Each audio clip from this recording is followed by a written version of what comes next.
fantastic. This is GT racing right now. He's got traction, he's got rhythm, both of them! Maloney! Oh, he's taken Anderson! Anderson's up top! Oh my god! Oh. Big crash! Oh my goodness, half the field's gonna get rolled! Second very close. These guys are want to make their way through the field very quickly. Oh, there we go! Oh no!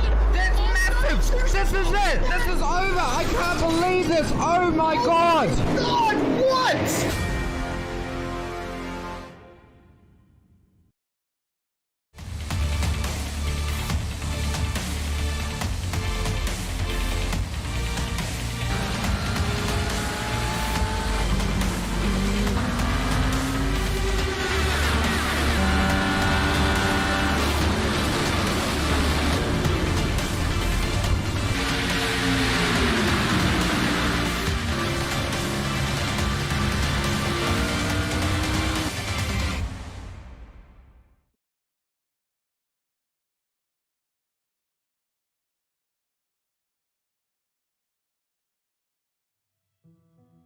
Good evening, everyone. Welcome back to SimSpeed TV. It's a Thursday night, which means, of course, we continue our coverage of the 7th season of the SimRigs.com Oz Pro-Am Sim Series.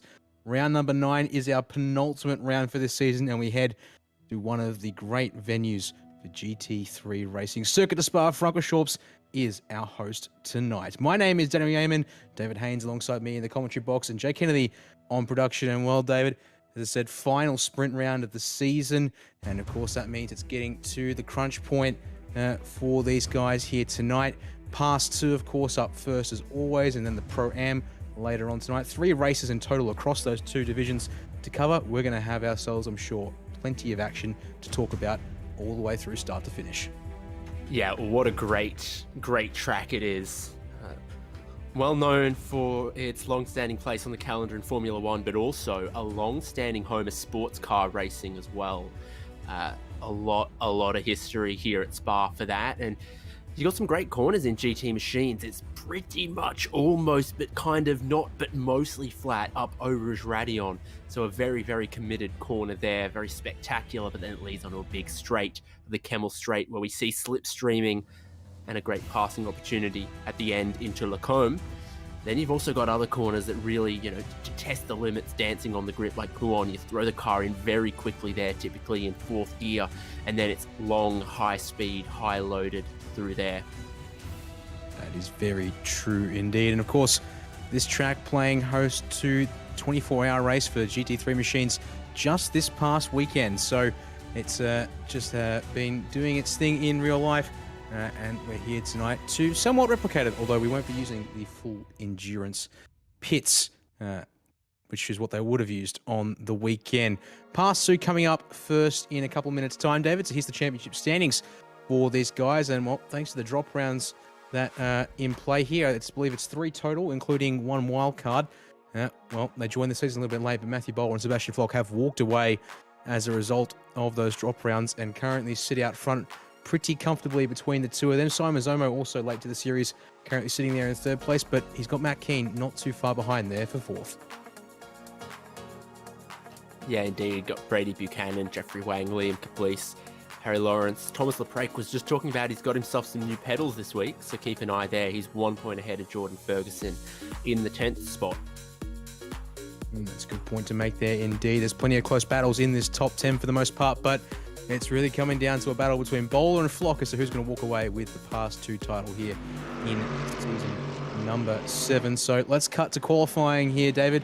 Time approaching 0 here, but given it's a single race for Pass 2 in this sprint round format that we have seen for the most part this season, they will get a chance to complete the lap they're on if they can get across the line before that timer hits 0. So with about a minute, the guys who are currently coming down through the Fungna chicane, through Cooper Paul Frere, they're probably on to get at least one, well, definitely going to get another lap on in the case of Angus Kelly here, who's already heading up to Blanchimont.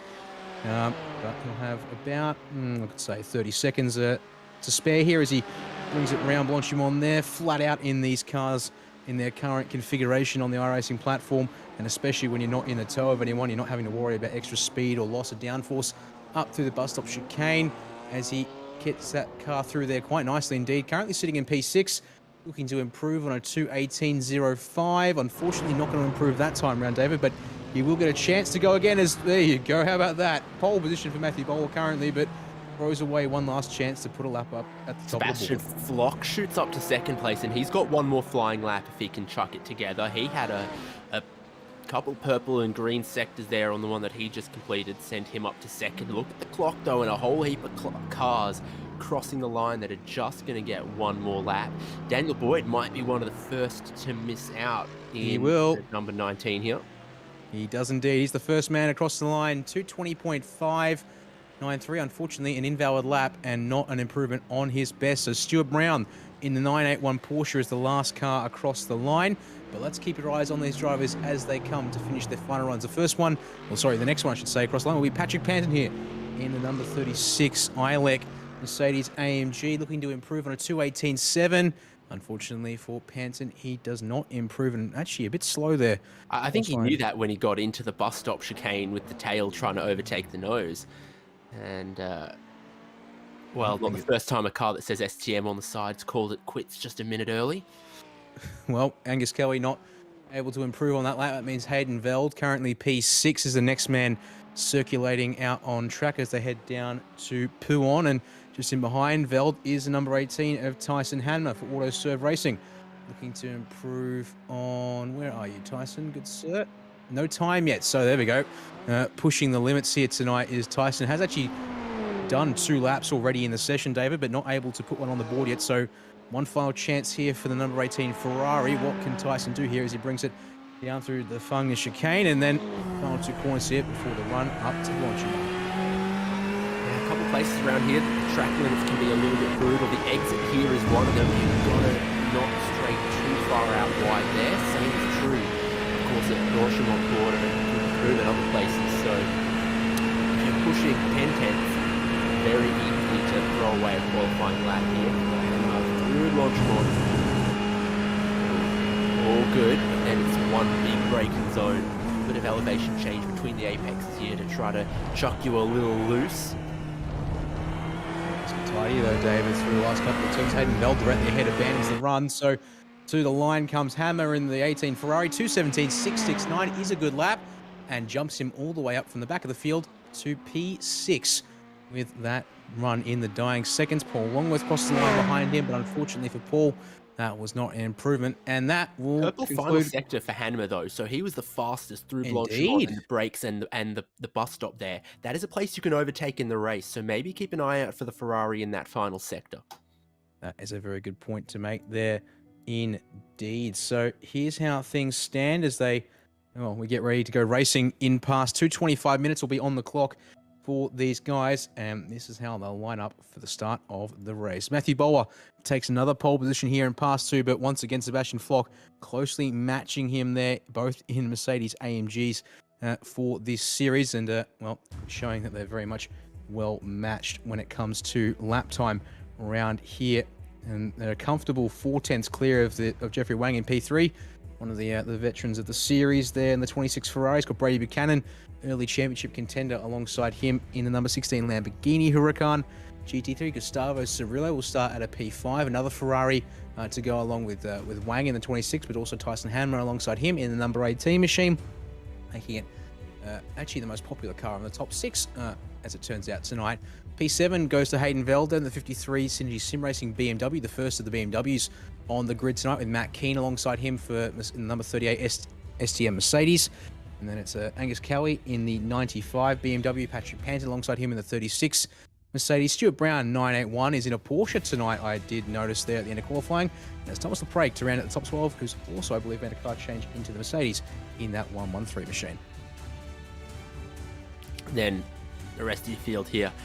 Matt Tesoriero, Reese Ashmore, Andrew Proctor, Daniel Boyd, Matt Hardigan, Paul Longworth there through to row 9, and then Aaron Maguire with a qualifying time. Tom Wilkinson without one.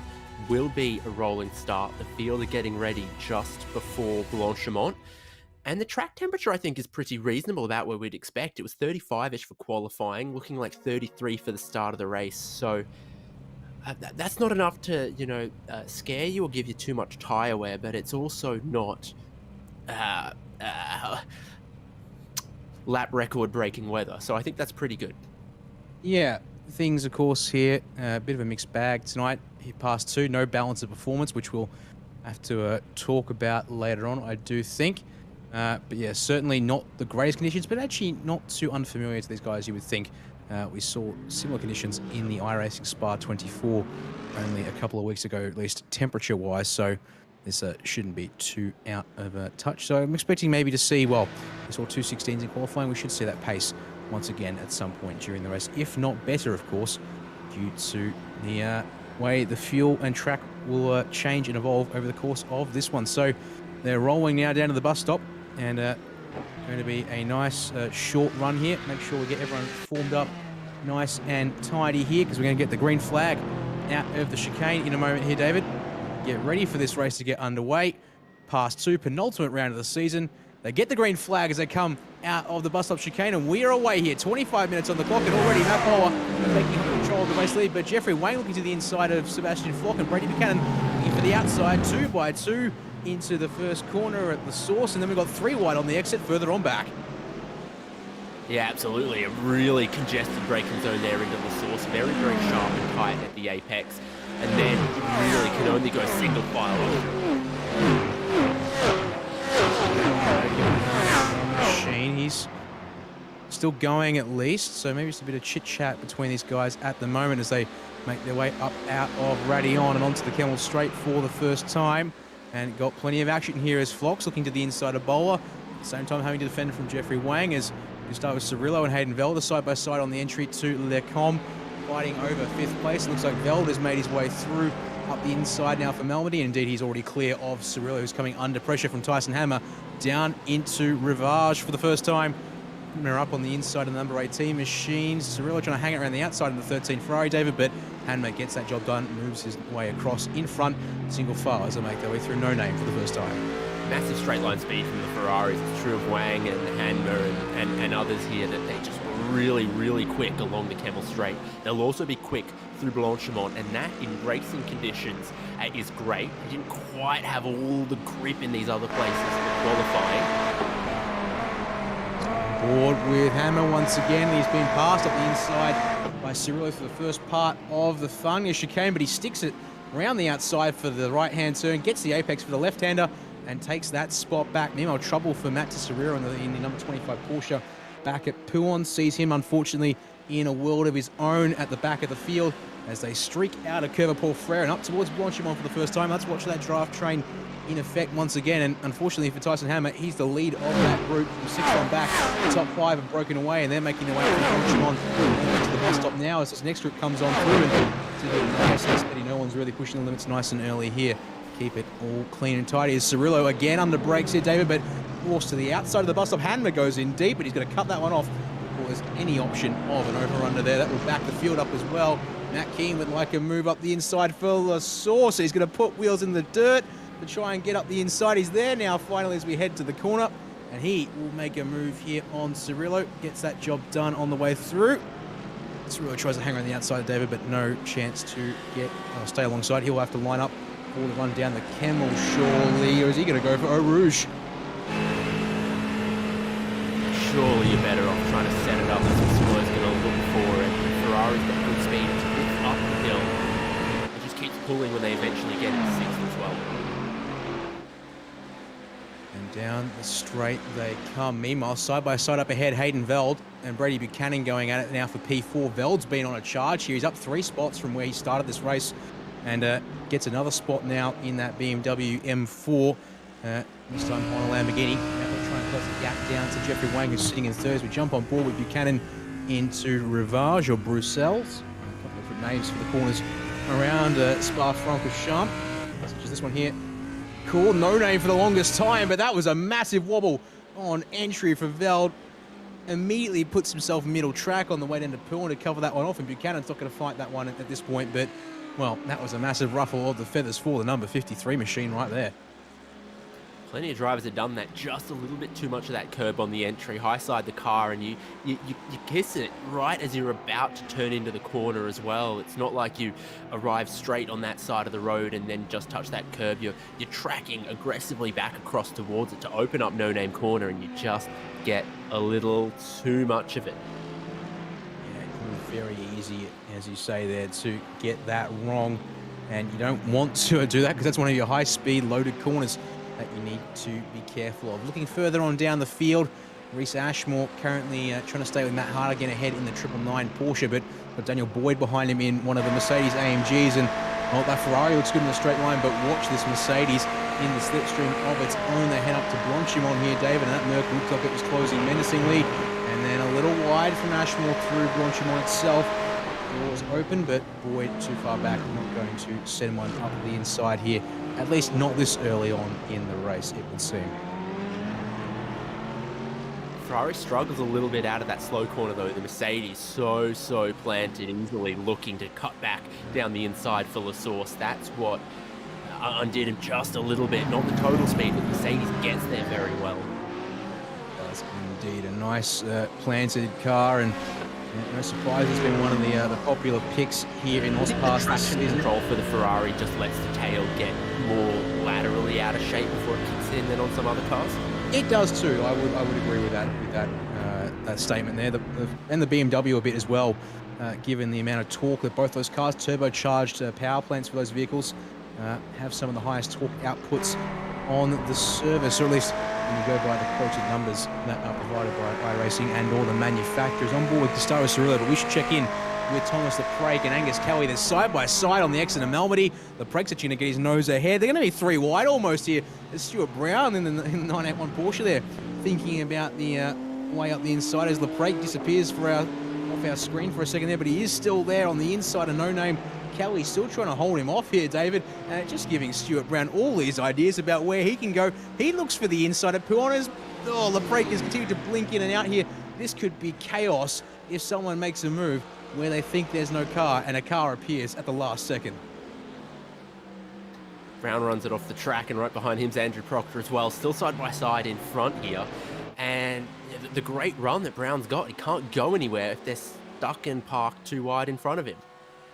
Well, we just checked out the 959 Lamborghini of Tom Wilkinson, and, well, going to find out why it was a bit slow, and unfortunately not too shocking. Mid-engine car letting loose at Puon as the car loaded up and clips the fence for his troubles, but gets going again, now down in 19th with Matt Tesoriero for company.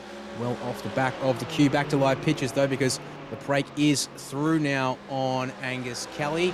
Finally, as Stuart Brown in the background, his shot spins it out of Blanchimont, and Proctor follows him into the fence, David. And that Porsche is now very much looking like a very malformed VW Beetle. I was about to say, it does look like a Beetle now. It's been smushed together at both ends. A couple of other drivers having some problems with Blanchimont there as well. Here's what it looked like on the Porsche. It starts with Brown. He's following those in front towards Blanchimont. What happens? Oh, gee, just nothing in the middle. And then Proctor's gone around in sympathy, I believe, unless the closing speed may have been a thing there for Proctor. Unfortunately, not ready for a car to just unload at 250 kph or thereabouts, as they both dive to the lane to serve that one up. As whilst we've been looking at the replays, change for the race lead. Sebastian Flock through on Matthew Bowler, but they are nose to tail at 2/10. Here's how it happened. A nice one off the source, it must have been, and then a slipstream run up the hill for the 84 driver. And Bowler, well, yes, they're fighting for the championship here too, David, but they're good friends, and they're not going to do anything too stupid here tonight because they're just walking away with it once again, despite the slipstream opportunities here at Spa.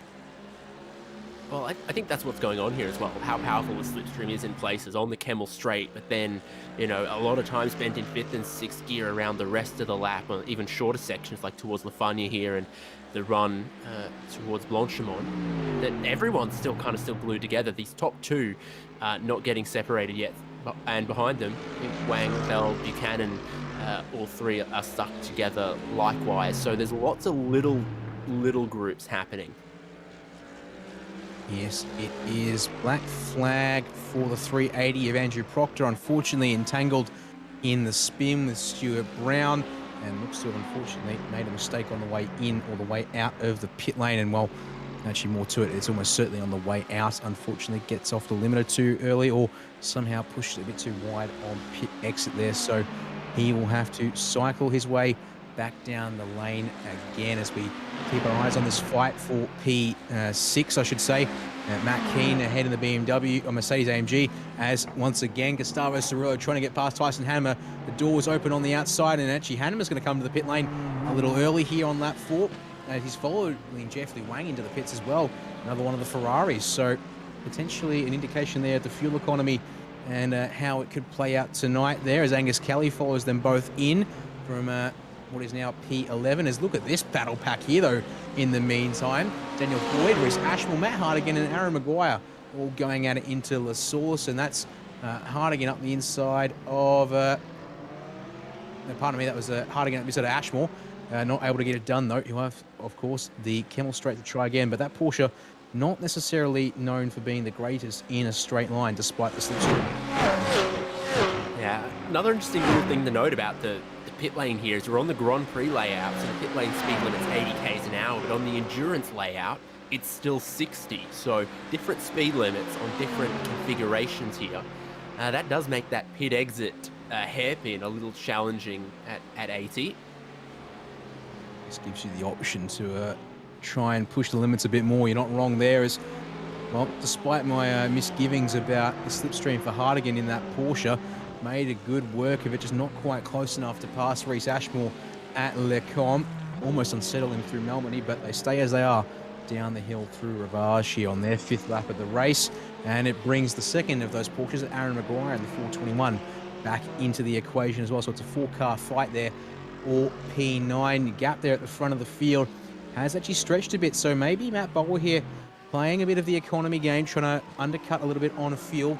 They have, though, about 4 seconds back to Hayden Veld and Brady Buchanan, the next 2 cars on the road. And then just saw Gustavo Cirillo flick through. He's not too far behind Matt Keane in 5th, and there was LaPrake in 7th.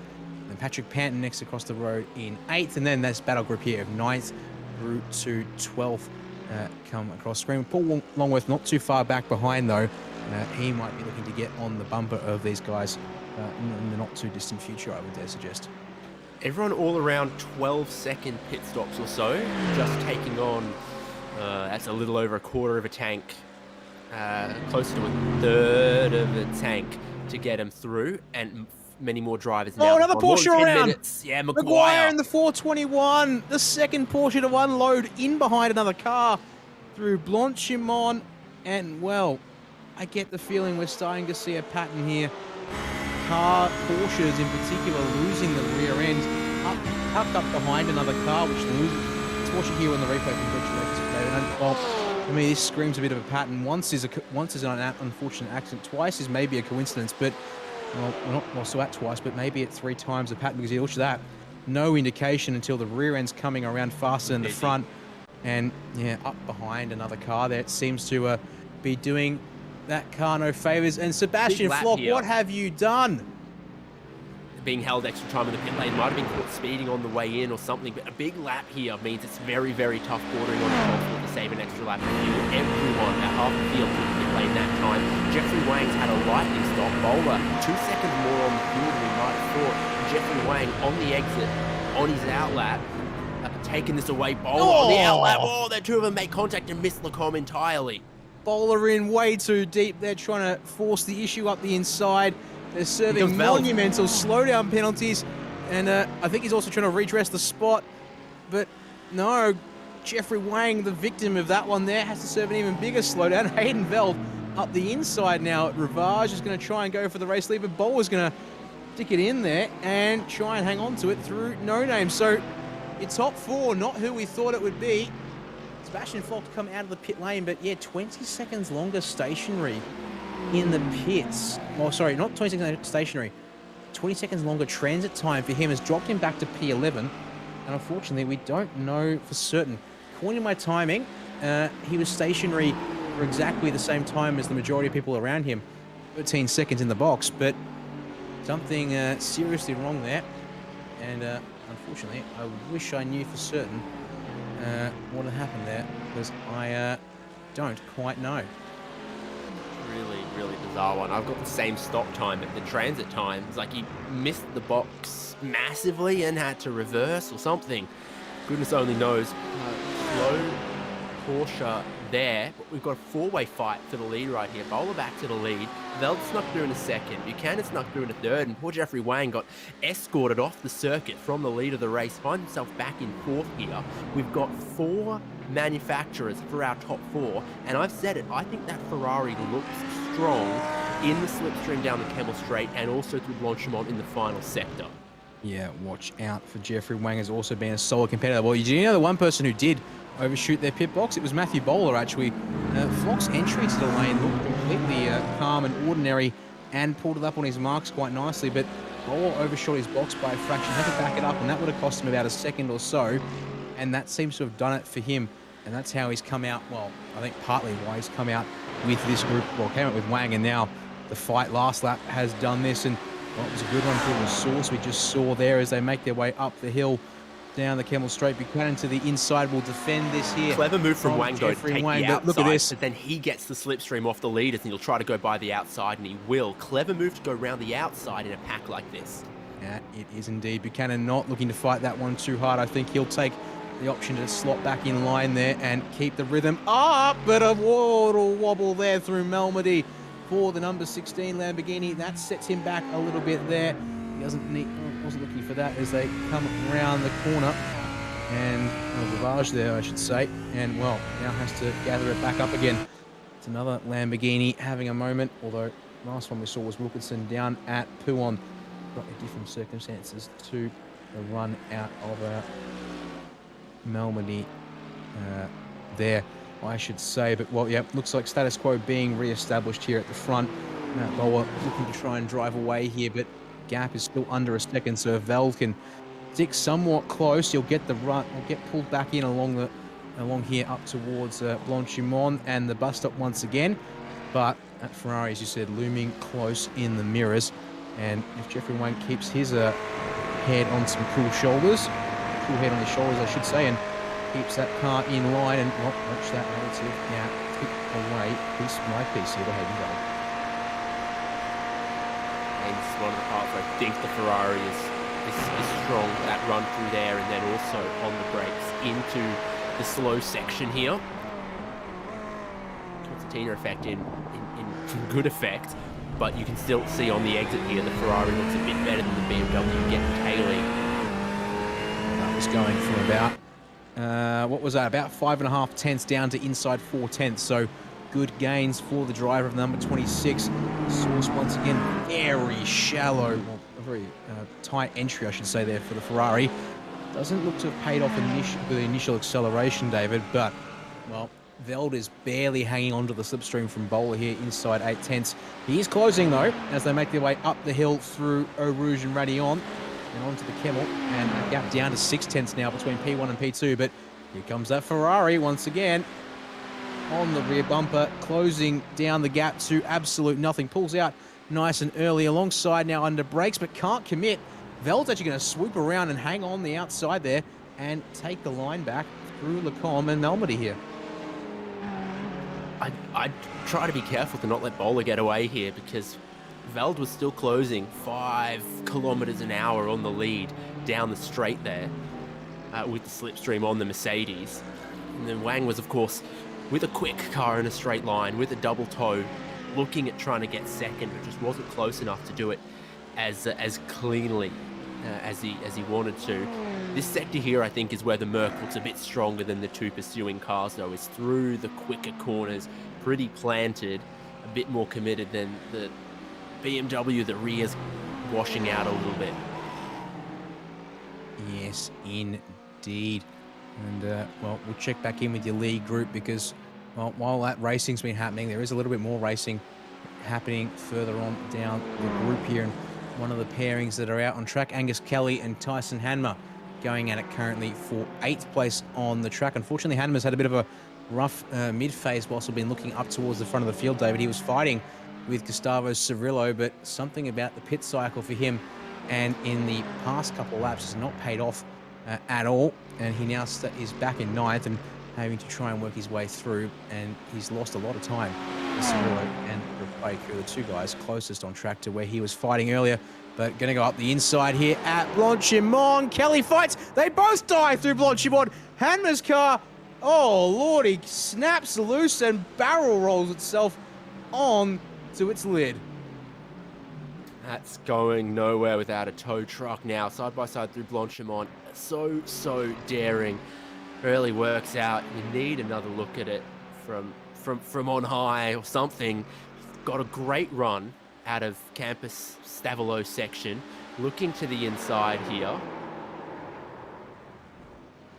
And Kelly looking to hold it round the outside.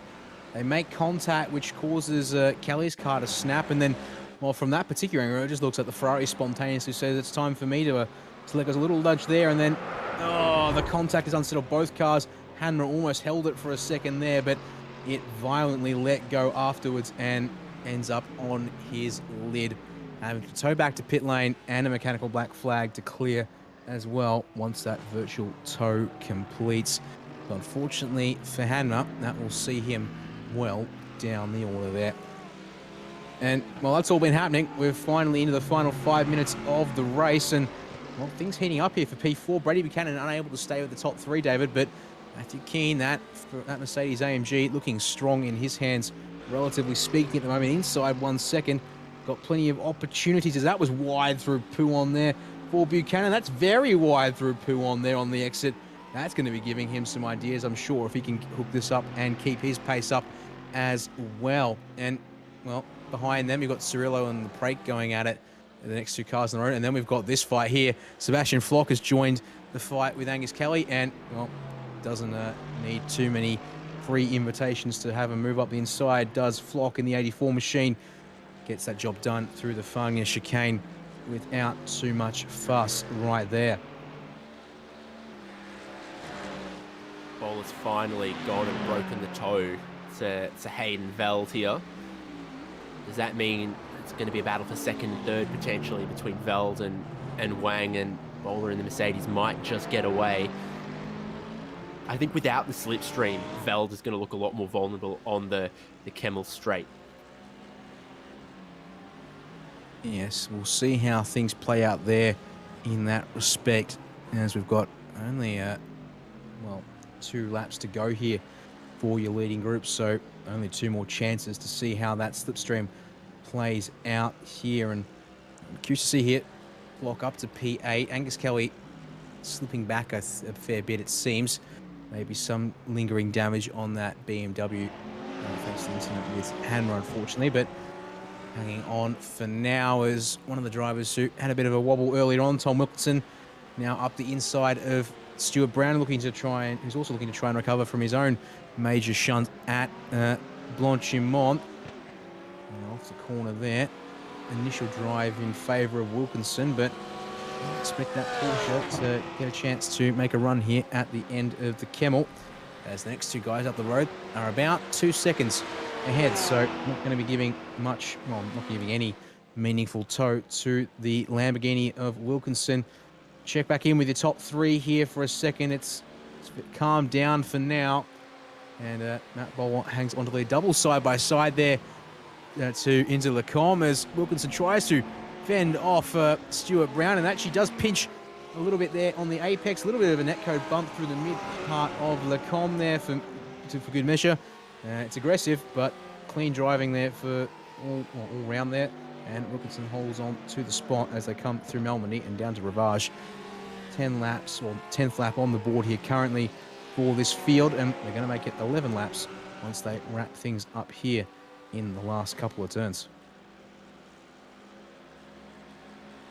Yeah, they'll get one more. Less than 2 minutes left on the clock. Lap times always above 2 minutes, around the 7 kilometres to Spa-Francorchamps, so it will be the white flag. Oh, trouble for Wilkinson and Brown on the exit of Pouon. Oh my word, I think the Lamborghini of Wilkinson got loose there. Pardon the interruption, yes.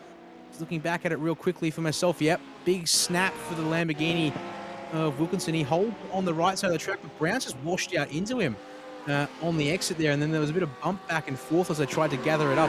Have a look at it here on the replay from Virtual Racing School. You can see here, completely all by himself as Wilkinson, but gets it back on the track. He holds to the right side, but Brown just leans on him there, and then they actually get stuck together, and that as a result, both cars all kinds of loose down into the Fangnia chicane. But once again, Wilkinson hangs on for now as they come to start their final lap of the race. Meanwhile, your top three already heading up onto the Camel. This is Jeffrey Wang's final chance, David, to make something work, but he's a fair ways back, 6/10 in closing, and he's not going to be there by the end of the straight. He's going to have to set the entire lap up to make one last attempt, surely, down at the bus stop chicane here.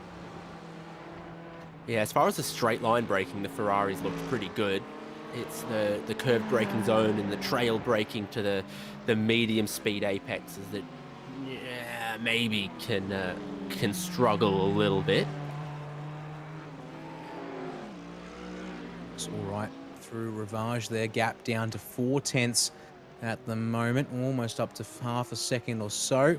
And they make their way down to Pouon for their final Brown, time. was it? Possibly, yes. Did come down the pit lane there, maybe taking repairs as there was. And yet being told second fast repair used by the 981 Stuart Brown. So unfortunately the damage there, doing some seriously nasty work there to his Porsche. Unfortunately, out of Fangnia chicane, Veld and Wango. That's a little wide though through Stavilo and Paul Frere for Veld, and well, 2/10 of a gap, 2/10 of a second here. Jeffrey Wang is in the hot seat now as they make their way up to Blanchimont. Do you go before the corner and stick it up the inside? The answer is he's going to look for it, but Veld just cuts it off in time. Doesn't leave a car's width on the inside before they get there. It's going to have to come now under brakes into the bus stop chicane, David. Veld's going to white line this one into the chicane here. What has Jeffrey Wang got around the outside? He's alongside of the rear axle, but he's not there.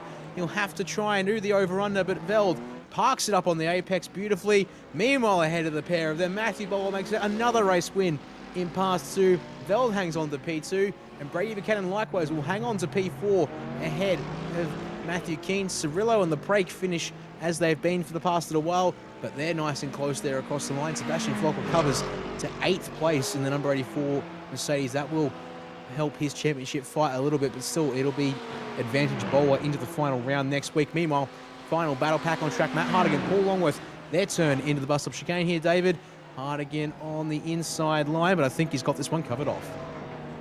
Porsches have just looked so loose though, and he's just going to get it to the finish line, and taking that narrow entry, that little bit of elevation to get to that first apex, just held on to it through the bus stop there as well. One thing I will say right as we get to these results here, though, Sebastian Flock lost 20 seconds through the pit lane, finishes 9.3 seconds away from the leader. That is a good point to make there indeed, and that's actually quite a incredible turnaround there. It says a bit about the way they were fighting up front and how much time I think they lost on the outlap in particular. But let's walk you through the results here from past 2 tonight. Matthew Bowler makes it another race win on the board for this series at the penultimate round of the championship to boot, ahead of Hayden Veld there in second place. Jeffrey Wang makes it a P3 finish for him. Not quite able to get there in the end with some solid defense there from Veld in the last couple of turns.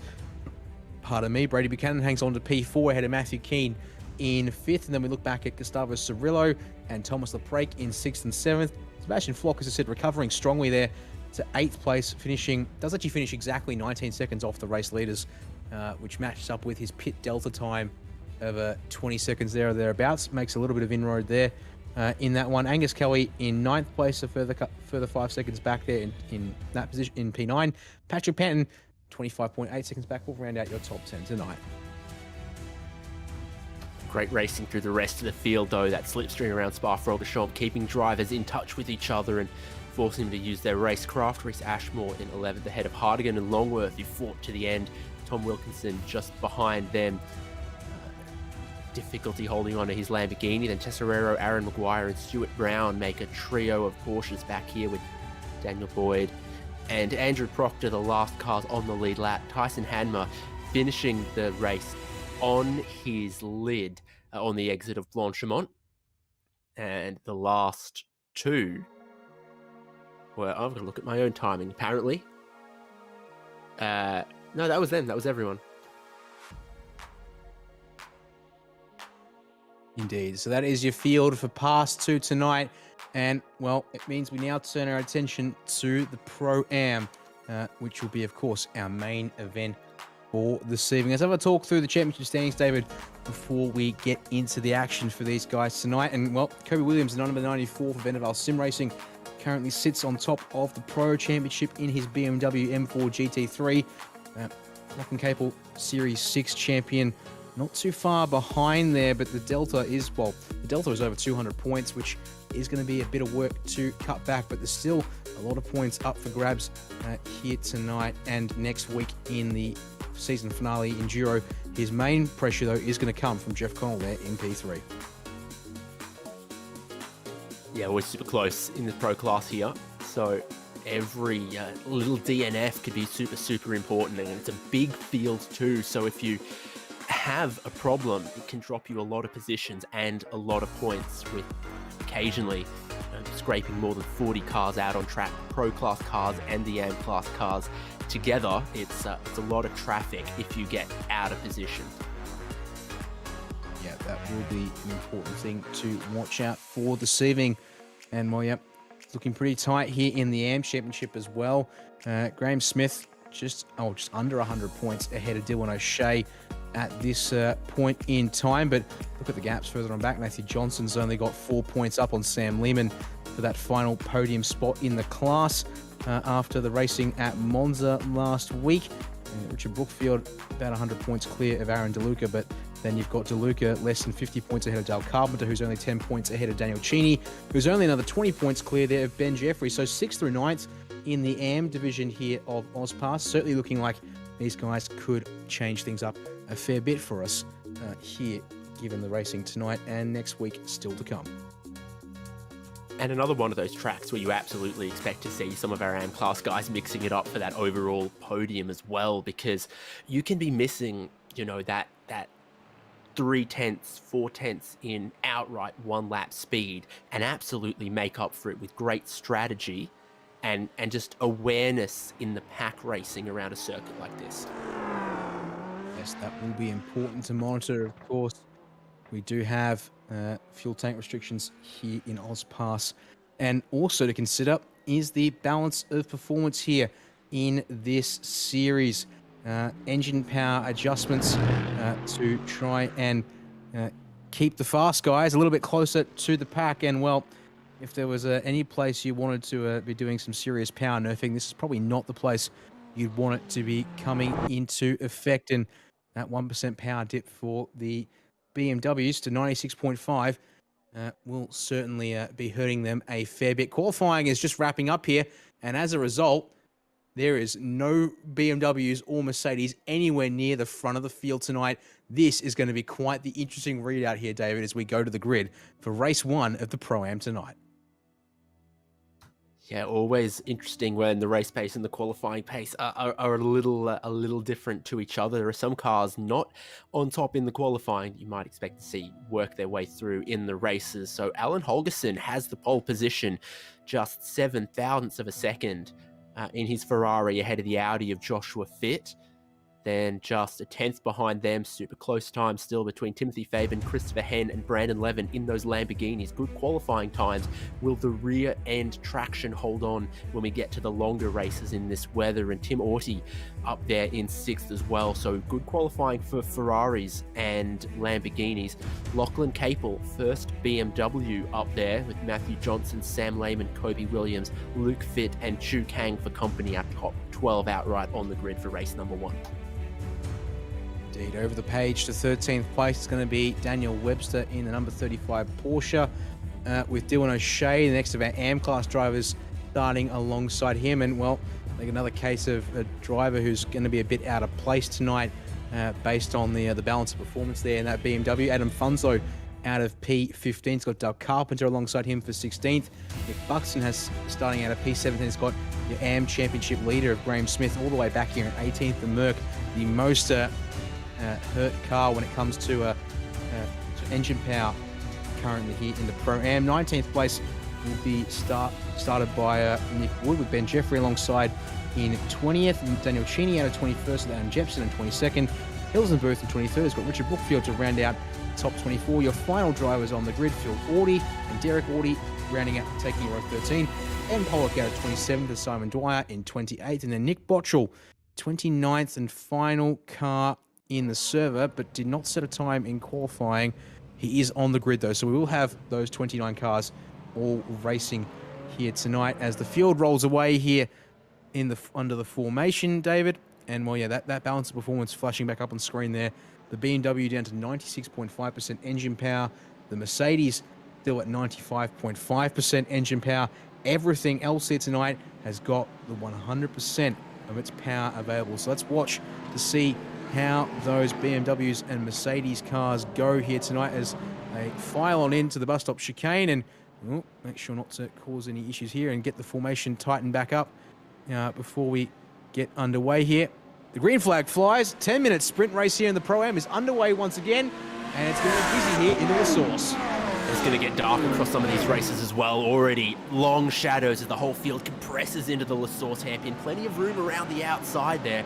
You don't want to be using up your off tracks if you don't have to. Still absolutely level for the lead of the race here though, but I think a fancy Joshua Finn's position. He's got the inside for Eau Rouge, and Holgerson will tuck in as they make the climb up Radion, but side by side for Christopher Hen and Timothy Phoeben. Also checks up Brandon Levin. And Matthew Johnson in the Ferrari. It is all kinds of pandemonium. Meanwhile, yeah, at the back of the pack, Dale Carpenter in the 111 is on his lid at the top of the hill. Multiple cars involved, including, I believe, Graham Smith. Yes. Helping back on his wheels, come on, someone. It's like seeing a turtle by the side of the road, but that big slowdown from one of the Lambos there that was sort of in third position or so, they all had to swarm around him. Made for a really, really tense run. Big speed differences on the way in towards Lacombe, and you still see them side by side in a lot of places here. Well, we have to try and unpack what happened there to Dale Carpenter and Graham Smith. Further on back in the train, unfortunately, both those cars in contention for points, solid points in the AM Championship, and oh dear, up the hill we come for the first time. And in fact, actually, Graham Smith with a monumental run, but looking outside of the white lines there, I think, from that angle, and Dale Carpenter's car has been absolutely destroyed, as has Graham Smith's. The other cars sneaking their way through at the back of the train there. Well, that would certainly have been a Code Brown moment, watching a car up on its lid, rolling around. Luke Fitt At the top of here is Luke Fitt.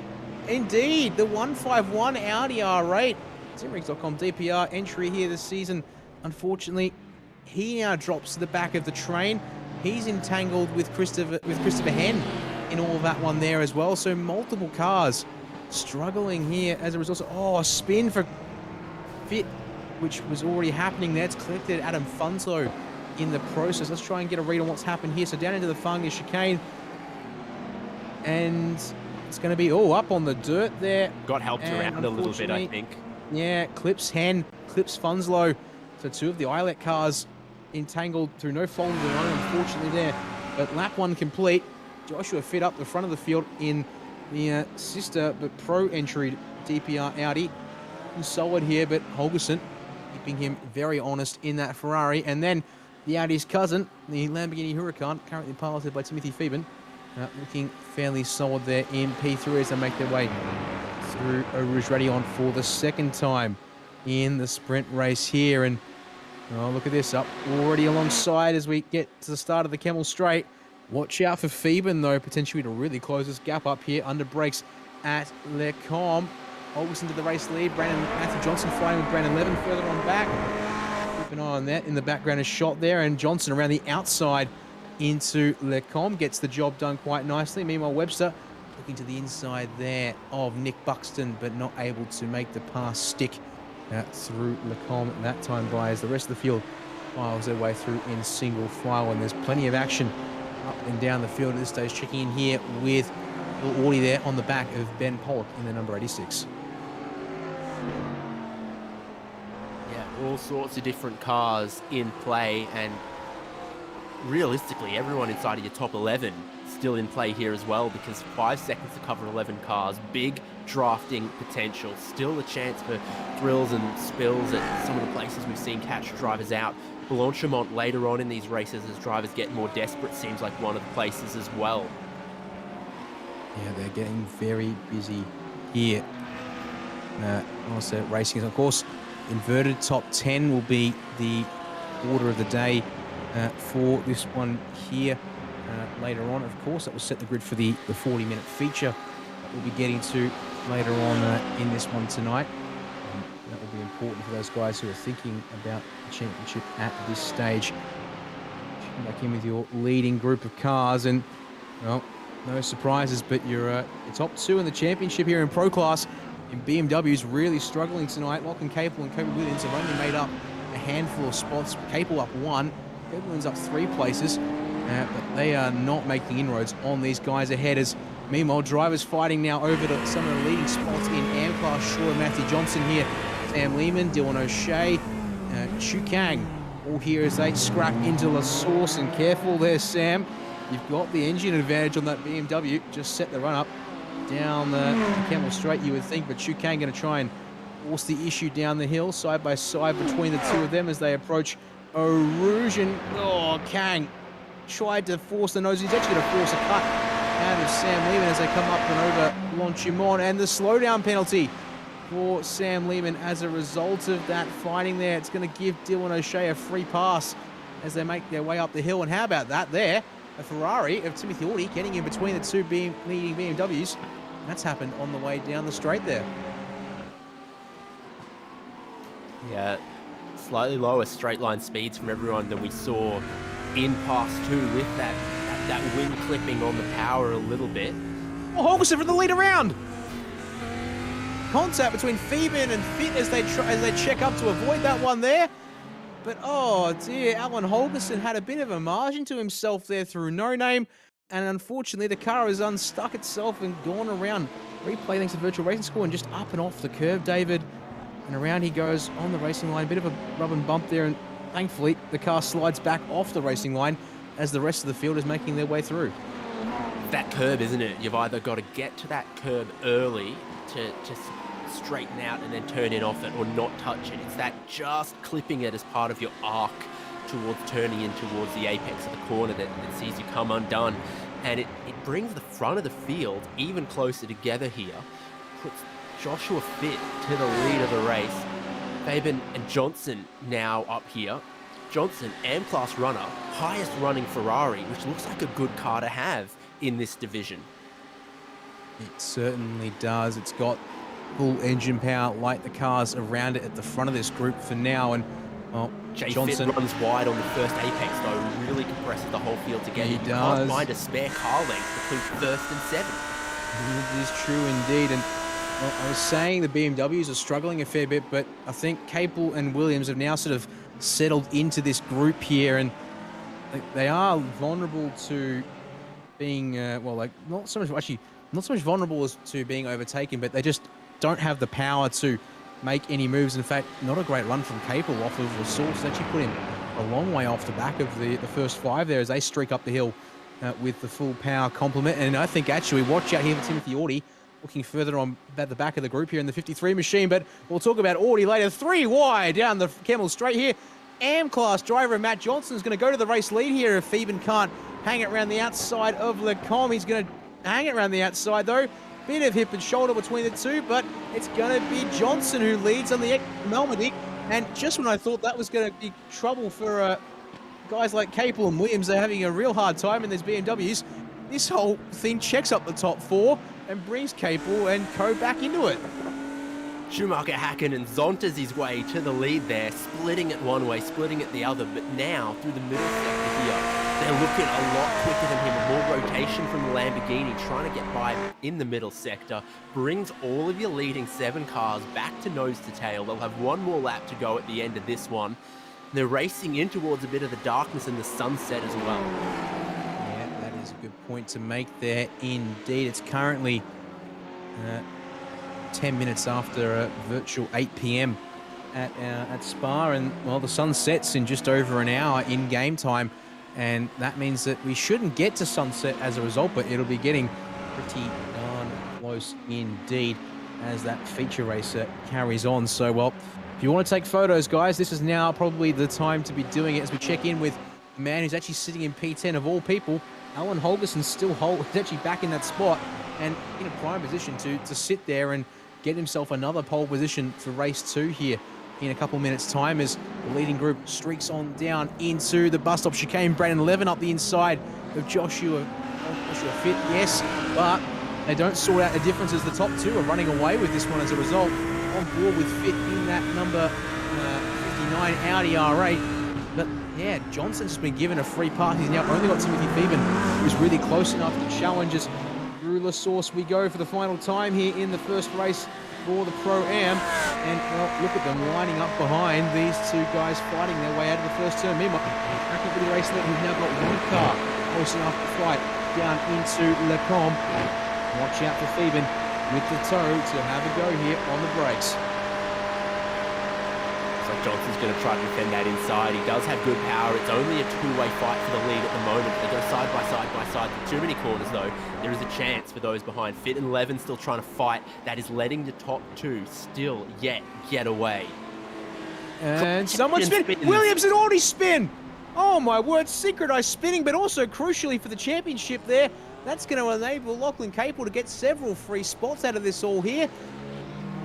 Kobe Williams actually, though, in P10, despite all of that there. He's going to slot in ahead of Daniel Webster in the 35 Porsche. Chance to look at that one there on the replay thanks to Virtual Racing. So also side by side between Audi and Williams into Le Com. And he's almost clear is Williams. Audi up on the curb. Has he been pinched? From that angle, it's a bit hard to tell, but as a result, they go in almost perfect synchronization, spinning through the exit of Le Com. Unfortunately, though, Audi, the biggest loser of the pairing, facing somewhat backwards, whereas Williams got away with facing somewhat 90 degrees to the track and able to turn it around without too much fuss and not under pressure from Daniel Webster. At the moment, he will now be the man to sit in P10 and get the reverse grid pole, or the inverted pole for the feature race here. Meanwhile, though, at the front of the field, one last chance for Timothy Thieben to take away a win here for Matthew Johnson. One final braking zone for Johnson to defend. He does go center track here on the way to the bus stop chicane, David. But, well, we almost saw it last round out for the GT3s at Winter Motor Raceway. But it's going to happen here tonight in the sprint race for the Pro-Am. Matthew Johnson takes the overall race win and the AM class win to go along with it as well. Thieben will be your class winner in Pro there with second outright on the track. Crazy stuff with the balanced power, with the slipstreaming in this one, and his cool heads maybe prevailed a little bit in the end. I think Fabian realized he was staring down the Pro class victory at the end of that one. Yeah, because of the point system here. Full points. Timothy Thieben with respect to the Pro Championship here in AusPass, which we will be able to discuss later on.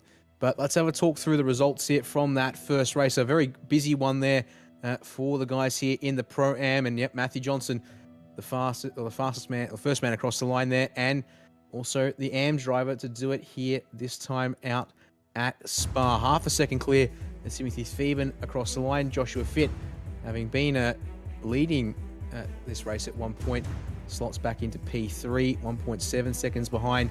And Brandon Levin there, a good race for him in P4, quite what he would hope for. And then the first of our BMWs finally after that engine power nerf is Lachlan Capel in P5. Dylan O'Shea, the next of our AM drivers across the line in P6 there, the number 19 machine. And then it's Chu Kang rounding out the AM class podium with 7th outright tonight in the 37 Ferrari, And Alan Holgerson recovers to P8 after that mistake at No Name out from the race lead in the 79 machine. Sam Lieben, the next of the AM drivers there in 9th outright, and Kobe Williams, P10 for him, and that will be the inverted pole, which will be some saving grace, I would think, at this stage for him. 5-lap race, but still, look how close everyone was to that lead. Daniel Webster, Ben Jeffrey, Nick Wood, Nick Buxton, Daniel Cheney, Timothy Orty, further back than he might have hoped for, and then Richard Brookfield, Adam Jepson, Derek Orty, and Ben Pollock, the top 20. The first place tonight went to Nick Bottrell there in the 225 machine ahead of Hilton Booth in 22nd. Phil Orty ahead of Simon Dwyer there for 23rd and 24th places respectively. Adam Funso back there in 25th.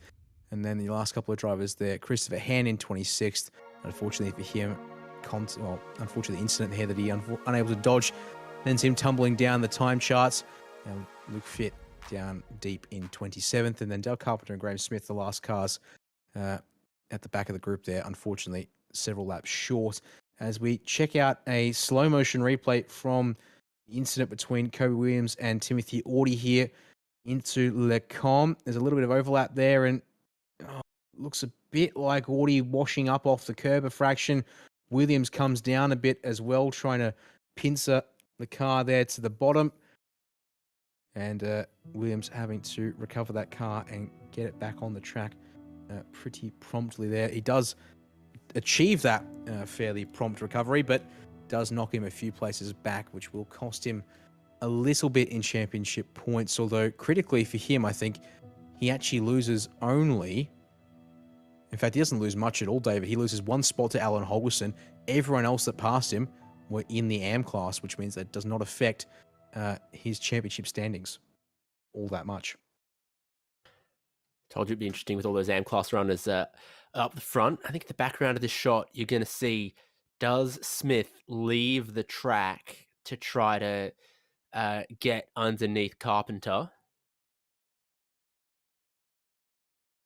In the background, a shot there. I think the answer is a bit yeah.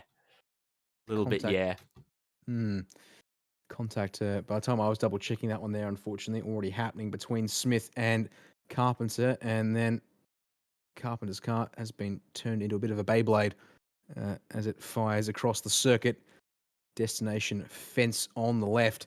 I'm glad you said what you said, not what I thought you were going to say. You thinking I was going to be quoting Aussie Man or something there? No, you were all of the way in one letter to it. Well, we do try and keep things family friendly here on SimSpeed, and I think the director, Jay Kennedy, would probably chew me out perhaps for unnecessary poor language if that was the case. So we'll definitely try and stay away from that one there. Save that for another time, perhaps. But what we will do now, as we're currently in the midst of the warm-up session, is quickly walk through, of course, these sponsors on screen that help make this series possible. Simrix.com once again returning as a title partner for season number 7. Now I believe it's at least 4 seasons of title partnership. My apologies to the Simrix guys and to Sam if that's a little bit off, but we'll hopefully hear a bit more from Sam at the end of the finale next week to talk about that there as well. But Phoenix Smokers, next of our partners there, along with Computer Technology Corporation, Echuca Toyota, and Index Designs. Great to have a lot of these companies returning partners of the series for season 7 here, David, which means it's great to see a continued support from a diverse group of brands here that make AusPass possible, not only when it comes to the racing, but also for us to be able to broadcast it here for you on SimSpeed TV. We'll take a very quick break here and cut to a couple of ads, and we'll return once we're gridding up for the feature race here in the Pro-Am from Spa. This is your chance to get behind the wheel. The opportunity to race just like the pros. From the grassroots levels, where we all got our start, to the most popular race cars on the planet. From the fairgrounds of Nashville to the high banks of Daytona, to tracks that will never be forgotten. Realistic driving, intense competition, all from the comfort of your own home. This is the ultimate motorsports simulation. This is iRacing.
And we're back here on SimSpeed TV.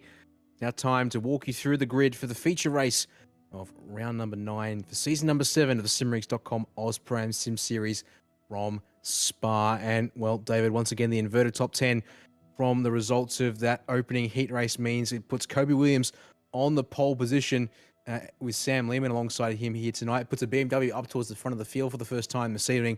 To be honest, I'm not sure I rate Kobe's chances all that highly, given the drafty nature of this circuit. But, well, he is the championship leader for a reason. We'll see what he can do here tonight. Alan Holgerson recovers to a P3 starting spot on this one with Chu Kang alongside him on the second row. It's Dylan O'Shea with Lachlan Capel alongside him out of 5th and 6th. 7th and 8th goes to Brandon Levin and Joshua Fitt. 9th and 10th to Timothy Phoebe and Matthew Johnson. And then from there on backwards, it is as they finished race 1 with Daniel Webster and Ben Jeffrey, the first of those 2 drivers there.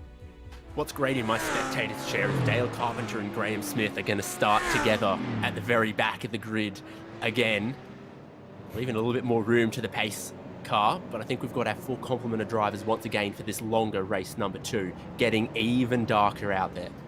We do indeed. All 29 cars, they're going incredibly slowly through the chicane here. This is going to cause the mother of all checkups, and going to cause a bit of problems here as we come to the green flag.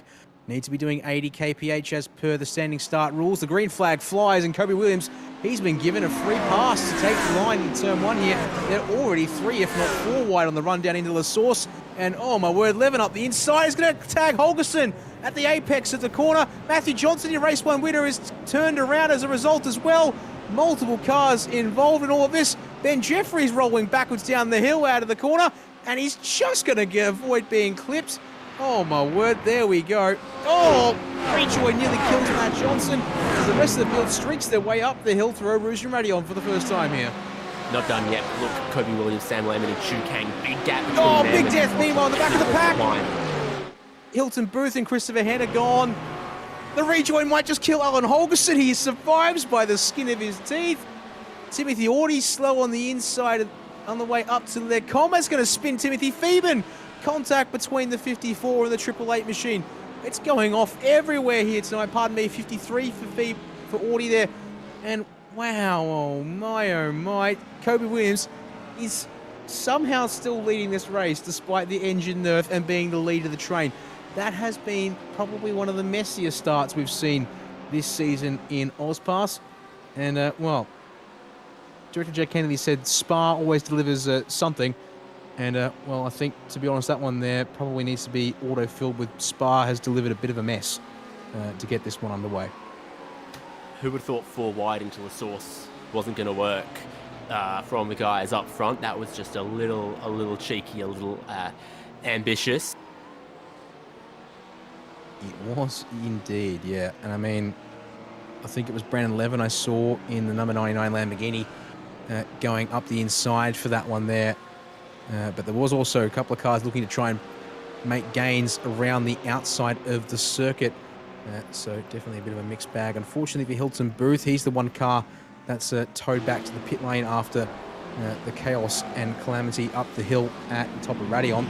Meanwhile, trouble for Graham Smith. Oh, don't tell me that he's gotten entangled with Graham Carpenter once again as they come through the Fangnia chicane. He's going to hang it around the outside, and there's a hip check from Carpenter in this particular case. Wibble Wobble almost loses the car, does lose the car, but almost takes Carpenter with him once again. Although he will take, oh dear me, I believe it was Luke Fitt in the 151 Audi R8. It probably is, given where Fitt is on the timing charts, and Smith has, well, actually completely given up on the server and retired from the race. Oh boy. Well, it's still going on elsewhere. This should be a 2-stop race. So who's already thinking about that? That will be curious to watch as we see these guys make their way down to Lecom for the second time. And once again, these BMWs looking particularly vulnerable. Daniel Webster looking for the outside of Dylan O'Shea through Lecom, but he's not able to make it stick. And actually that gives Lachlan Capel a chance to close back up, because he'd been fending off Derek Audie in one of the few McLarens in the series this year. But Audie's been doing a fantastic job. He's gained 10 spots off the race start here tonight, David. And for the first time, really putting a mark on a result here, which could see him currently running a 4th in class behind O'Shea, and then there's Chu Kang and Sam Lehman further up the road. But if he can make something stick here, start pushing towards possibly a podium in class if things go his way. The McLarens have been a bit of a handful this series, like some of the other but in saying that, plenty of the other mid-engine cars here tonight have been a handful in their own right, as well as trouble further on back. Timothy Audy's been in contact with Nick Bottrell, I believe, the 225 machine has sent Audy a half spin, and well, he's been looking to try and recover in this one here, and it's been set back again in the opening stages of this race.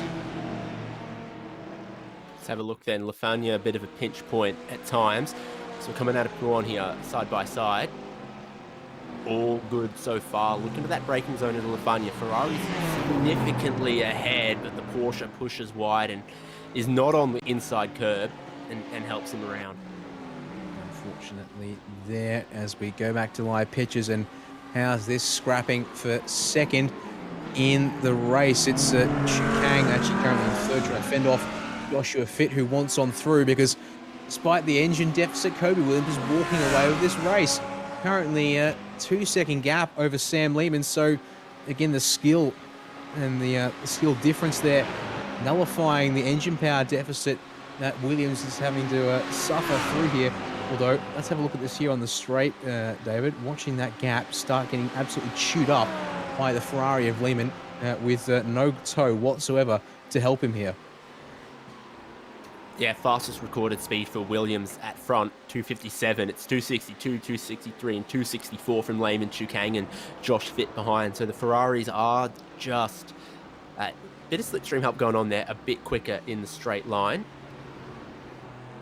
Meanwhile, further on back, Dale Carpenter continuing to make his way forward, up 12 spots now, past Adam Thunslow there into Lacombe, as we just checked in with Matthew Johnson, who's unfortunately still down in 21st place outright, as he's trying to nurse that car, I think, with a decent amount of damage until the pit window, or the fuel runs out in this stint, and he can bring the car into the pits. Another driver to retire tonight, Timothy Phoeben, has opted to pull the Triple 8 Lamborghini out of the Pro Class in the racing here tonight, as Holgerson just jumps on the radio for a second. He's currently further on back, and a little bit more chatter on the radio as well, and from Lachlan Capel, and just seeing here a bit of a nudge into the Fagner chicane. Well, that would explain it there. They keep on going as they were, but a little bit ruffled. Some feathers there on that particular lap itself. Still mega packs. You've got Webster here at 6th through 14th. You can hardly throw a blanket over there. They go, click, click, click, click, click. Strategy still to play out. We knew from past two that there's a couple of cars out there that might struggle to sort of hit the 6 laps, 7 laps kind of margin. Particularly it was Flock running out of fuel in pit lane, wasn't it? So there's a few that might be just going flat out at this moment, a few trying to extend that first stint to see if that can gain them sort of an undercut at the second pit stop. Yeah, that will be curious to watch out for. Lehman and Kang. All right, fight's on for second place once again, but this time Chu Kang already alongside as they make the climb up down the Kemmel Straight, and he's going to be ahead and clear of Lehman into Lacombe. Meanwhile, Daniel Webster has absolutely cleared Dylan O'Shea further on back. So another car with 100% engine power absolutely storming its way past one of the BMWs here, and it's still struggling in that train at the moment as they make their way down to Rivage here, and you can see Capel still waiting to try and find an opportunity here to make a move. They're not able to make things stick there. Meanwhile, further on back, there's a bit of scrapping still going on down into Rivage as we just check it here. Daniel Cini at the back of the train in that Mercedes. One of our few Mercedes is actually here tonight. In fact, I can only count a total of 2 Mercs on track here in the Pro-Am. Daniel Cheney and Adam Funzlo being those drivers tonight. So, well, Graham Smith, apologies, would have been the third, but he has, as mentioned, already withdrawn from the race. So, might be a chance for the Merc to get back some engine power this week as a result of that one there, which would hopefully put it in a better shape before we get to Hockenheim next week for the series finale. Because missing Jeff Connell tonight is the series, which means that one of the front runners in that Merc is gone. So between Chu Kang and Sam Lehman, that's the lead of AM class here. And they've got Fit and Levin behind them as pro class drivers. There's then a bit to go to Dylan O'Shea as the next third place running AM class competitor. So for Lehman and Chu Kang, they are doing pretty well for themselves, extending out their gap to the rest of the drivers that they're scoring points against. Yeah, definitely. Early pit call for Nick Buxton. Yeah, one lap earlier than what we saw in pass 2, but that might be just a bit of an insurance ploy down the lane, fill the tank up a little bit earlier than you would expect, get out there and get racing, but he will be out of sequence with that group, and that might cause him a bit of drama, or at least certainly hurt his chances of a good lap here with everyone else running around in the tow. Meanwhile, back up towards the front of the field. I am surprised that we're not seeing Joshua Fit here and Brandon Levin make any decisive moves. Maybe opting to save a bit of fuel here in this run for now, but I'm not hearing any conclusive fuel saving at this stage. But given their races with Kobe Williams up ahead rather than Lehman and Kang, it seems that they're trying to play the long game here. Maybe look to undercut Kobe a bit. They won't be able to undercut all that much, but maybe pick up half a second or so in the pit stop here, because surely they'll be all down the lane at the end of this lap. As Levin there, though, runs a bit wide through Coulon, loses a bit of time through this group of cars as we're looking at the back of Lehman there in third place. I think at least at this first stop, there's a second or two to be had for Fit or Levin potentially. Williams, all on his lonesome for the majority of the race. I mean, might be trying to save a little bit here, a little bit there, but pales compared to having a big dirty slipstream all the way down the Kemmel Straight, all the way down this straight through Blanchimont and towards the braking zone of the bus stop. There's just a lot more you can do in the position of guys like Lehman, Fit, and Levin. Yes, let's see now who, presumably everyone comes into the pit lane, but let's see the confirmation in action. Your race leader comes into the pits, Chu Kang into the pits, Sam Lehman, Josh Fit, Brandon Levin, top 5 all come in. Webster, O'Shea, Capel, Audi, Jepson, Cheney, Wood. So, yep, everyone piling on down the pit lane here as they make their way in. No one's apparently got the fuel here for a 6th lap, and, well, to be honest, makes some sense. It takes a lot to save a full lap's worth of fuel around here, David, and, well, play it safer rather than crazier. It's literally everyone. I love it. Little conga line.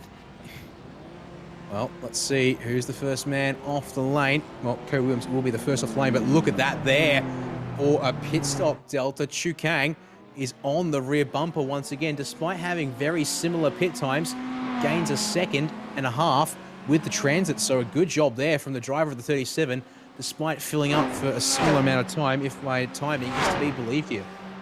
Yeah, led a lot of times in the last 2 sectors of the in-lap did Williams, so he might have been a little close on the fuel. Chu Kang, no such thing, and then pretty quick through the pit lane and the pit entry and everything there. So Chu Kang, that gets him into the slipstream of Williams. If he can stay there and sit there for this stint, that'll be almost better than passing him. You would think so, but we'll see what happens in the next couple of laps. We know Williams has the raw pace, of course, being one of your Pro Championship drivers, is further on back in the field. Looking at Nick Wood here, surrounded by Luke Fit and Daniel Cheney. Now, Fit here is out of sequence with the rest of this group after the incidents earlier on. He had to come down the lane early to fix his car up, as you see there. Lap 2 pit stop for him means that he'll be in the lane in about, I'd say, we'll see about 4 laps time or so, maybe.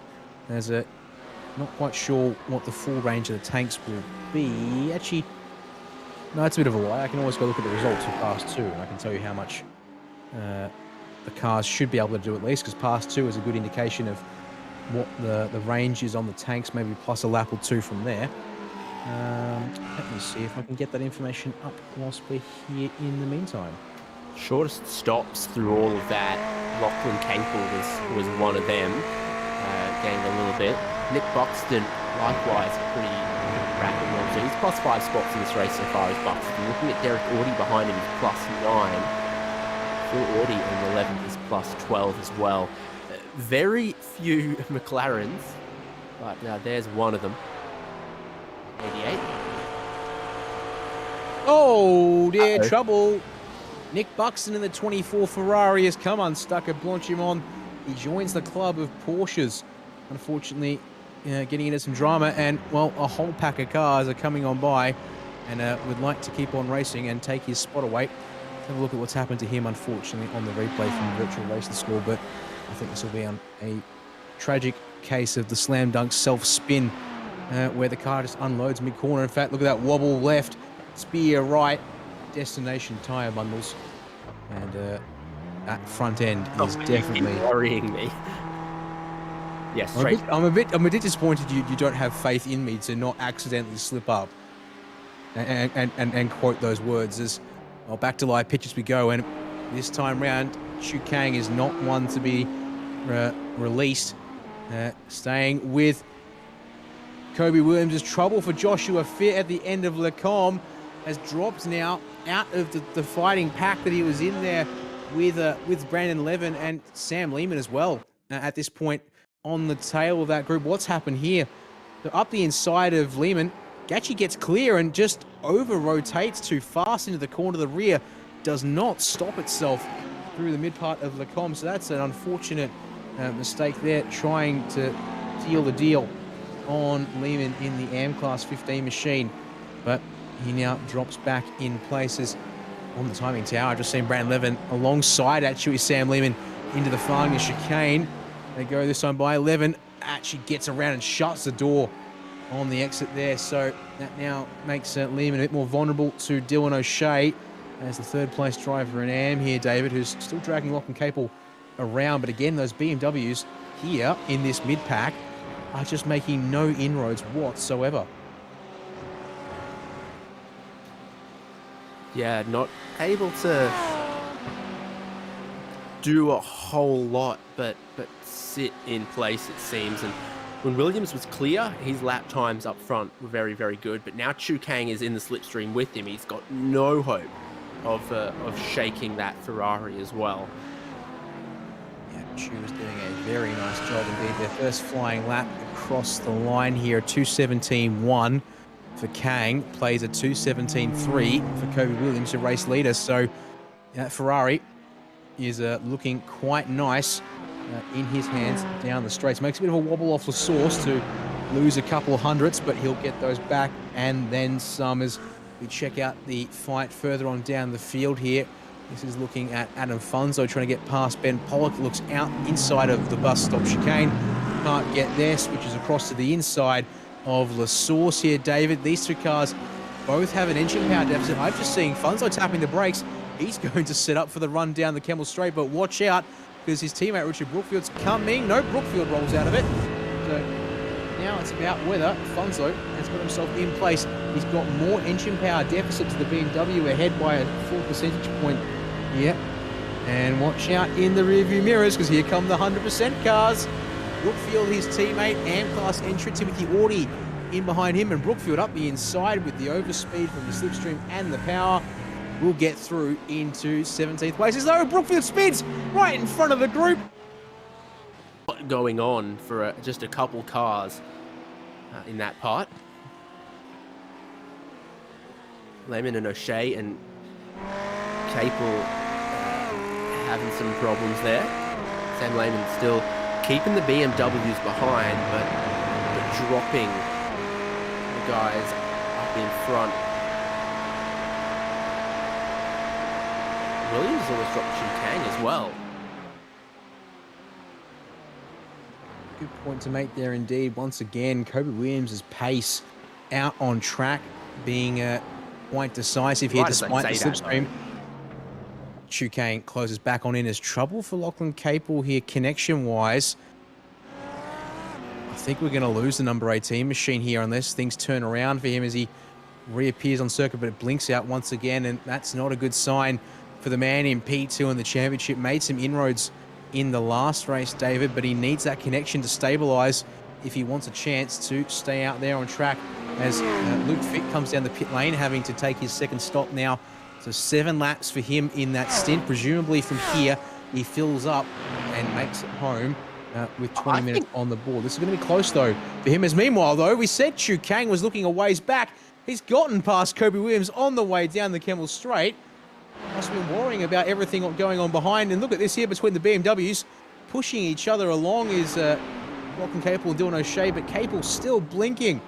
And I'm watching his internet connection is about half of what iRacing is expecting.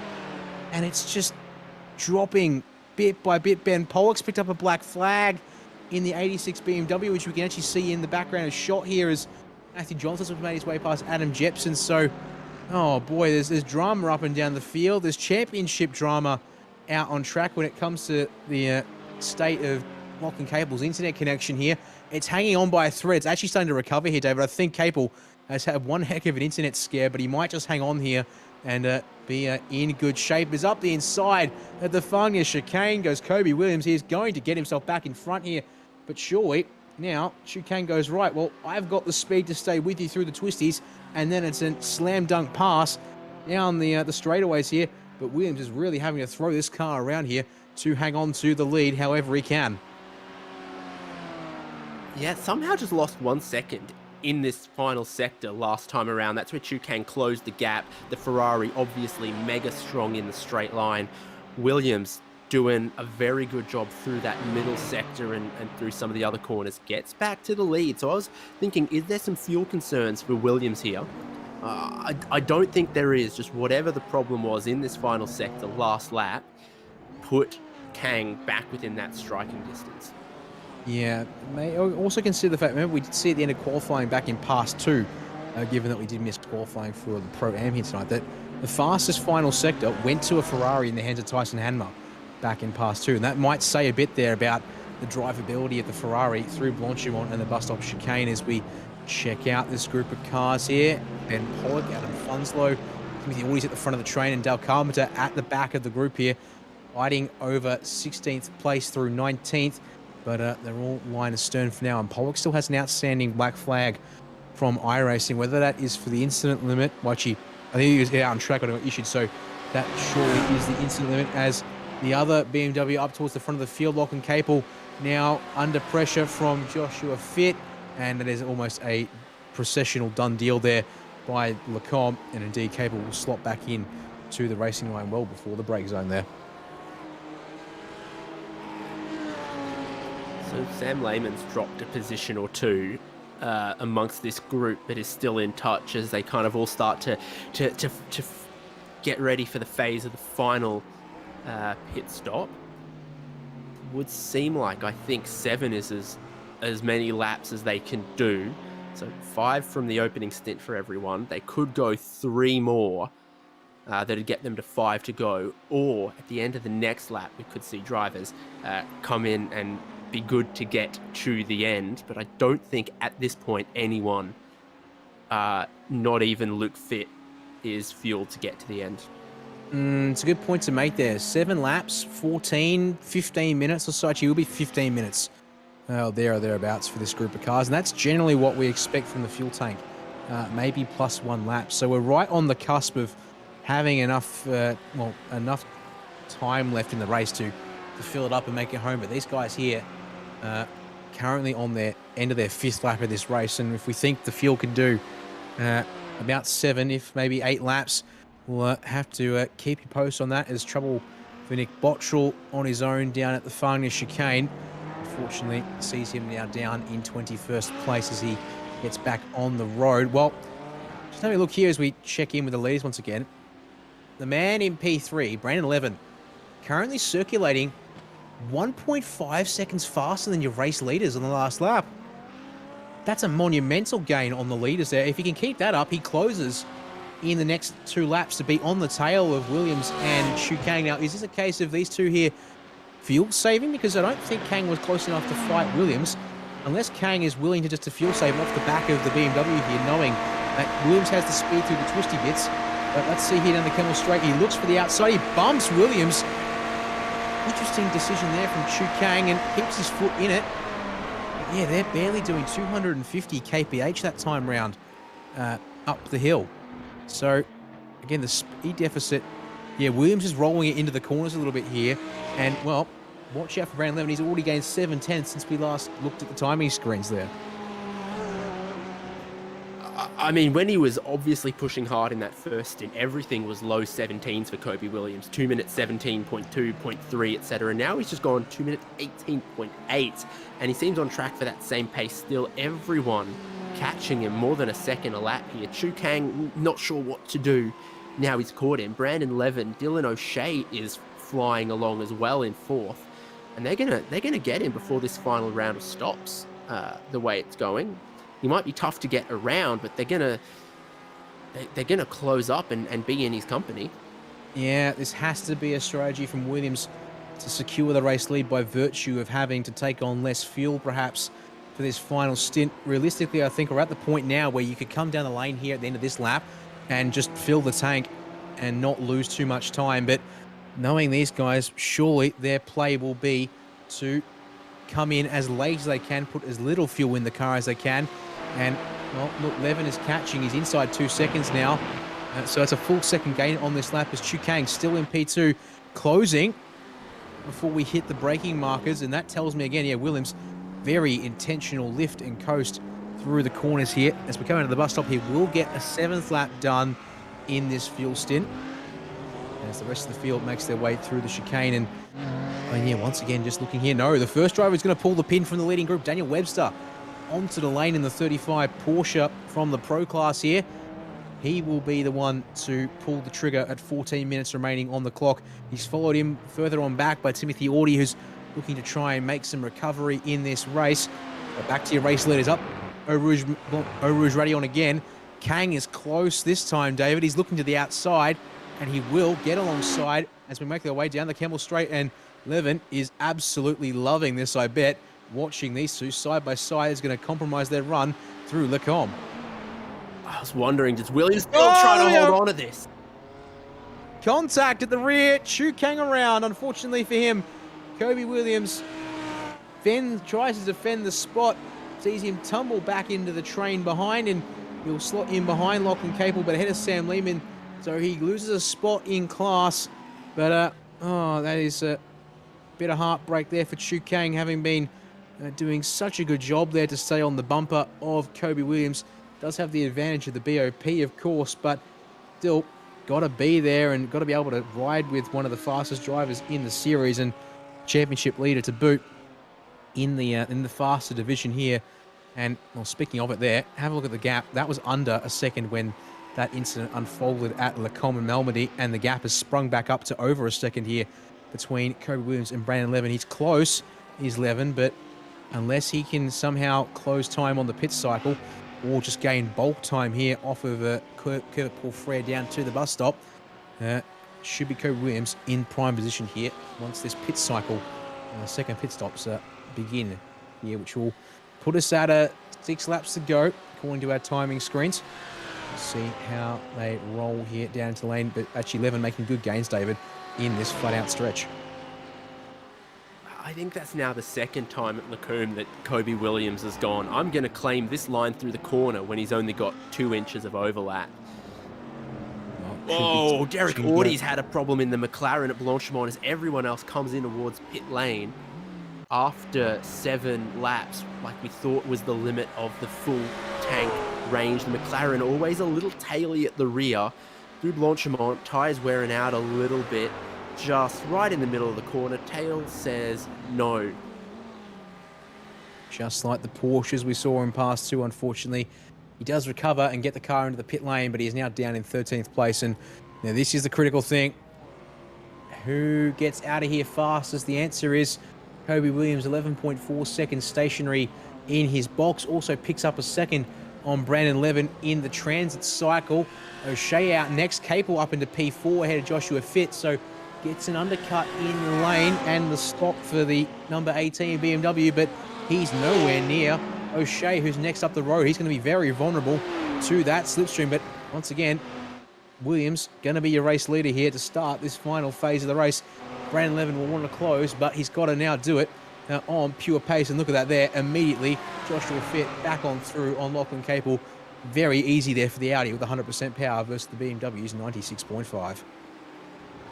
96.5 FM is the family radio station where I'm at, so I keep expecting that to be what 96.5 is, but with 6 laps to go in this final stint now to get them all to the end, it's a little shorter than their maximum capacity. It's the first pit stop. They've had to think, how full do I fill it at this stop? Do I want to be 1 second quicker through the lane, or do I want to have no dramas needing to save to get to the end?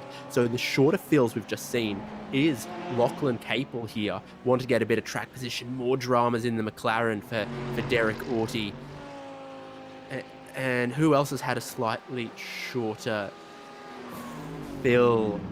Pretty similar for everyone. 2 cars together at Brussel's there, and off goes Dale Carpenter. And the man who he got entangled with there was Adam Funslow in the 32 ILEC AMG. And looked like Funslow decently enough up the inside there, and maybe the door shutting when it didn't or couldn't afford it to be shut. But, well, unless we go back and look at that one again, I think we'll have to leave that one for opinions elsewhere another time, because, well, the man who came to the pit lane first, Daniel Webster here on screen with us now in the 35 Porsche here, currently riding 7th outright and also sitting 5th in the pro class. He's currently splitting his 2nd and 3rd place drivers in AM here with Chu Kang ahead and Sam Lehman behind. We are going to have a quick look at what happened between Carpenter and Funslow here.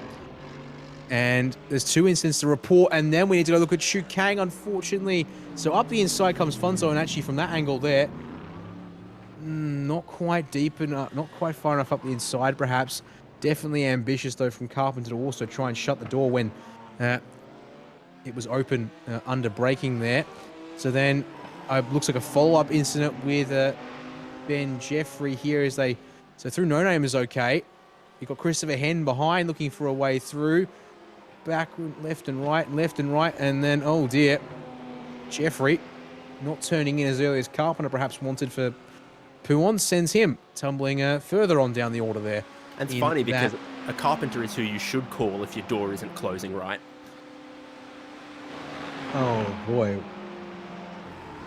Well, how about that there? And then, unfortunately, let's have a look at here what happens to Chu Kang. I just called it before we went to the replay, and unfortunately for him, big old loop and clips Sam Lehman for good measure. So he drops back into, where is he dropped into now? Mr. Chu Kang. Wow, down a long way, 14th place outright. And Ben Pollock, who's on screen with us now, unfortunately will not be on screen for us all much longer. He's breached the incident limit there in this session. No, actually he hasn't. He can't have. There is no incident limit in this server. So, failed to serve a penalty. Failed to serve a penalty after his 2nd pit stop in the race. We're reminded by Director Jack Kennedy here, David, and unfortunately, failing to serve has issued him the old DQ from iRacing, so he disappears to the Nether Realm, or the Shadow Realm, as some might. So what I'm seeing now is a handful of drivers whose tyres have run a lot longer than they did in race number 1 and are starting to give up. Chu Kang is just struggling for rear grip everywhere. Poor Derek Orty in the McLaren looked like he'd also reached that phase where the aggressive oversteer tendency of the McLaren was no longer a benefit for rotation and becoming more of a liability through the corners. And I think there's problems with the steering not being straight for Chu Kang as well.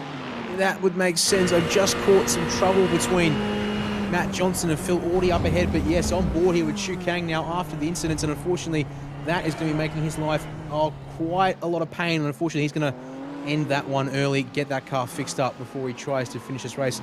So just a bit of drama meanwhile here between Phil Orty in the 45 Phoenix Smokers Audi and Matthew Johnson trying to recover after the chaos of lap 1 in the Red Roux number 11 Ferrari there. Bit of contact through Blanchimont. Both cars, though, able to get out the other side of it and keep on racing here. Alan Holgerson, one of the other drivers, looking to try and recover here after the opening lap chaos behind them. And he's looking racy here in the slipstream of the Audi, but they've all got the toe off Matthew Johnson here. Yeah, they do. Big speed towards the com, as always.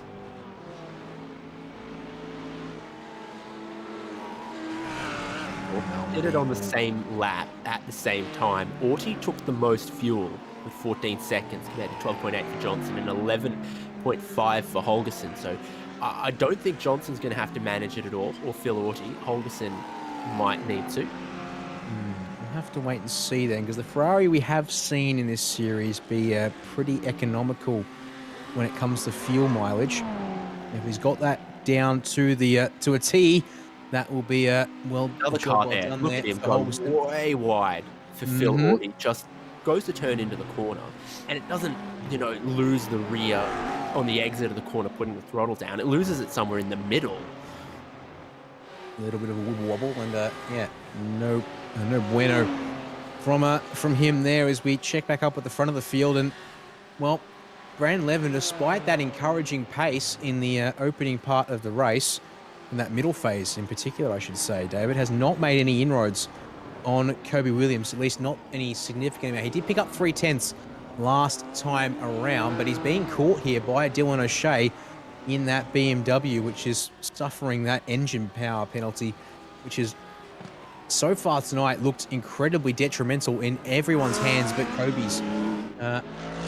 Lost a bit of a surprise as there is someone down on the pit lane. Luke Fitt. Yes, that makes sense there.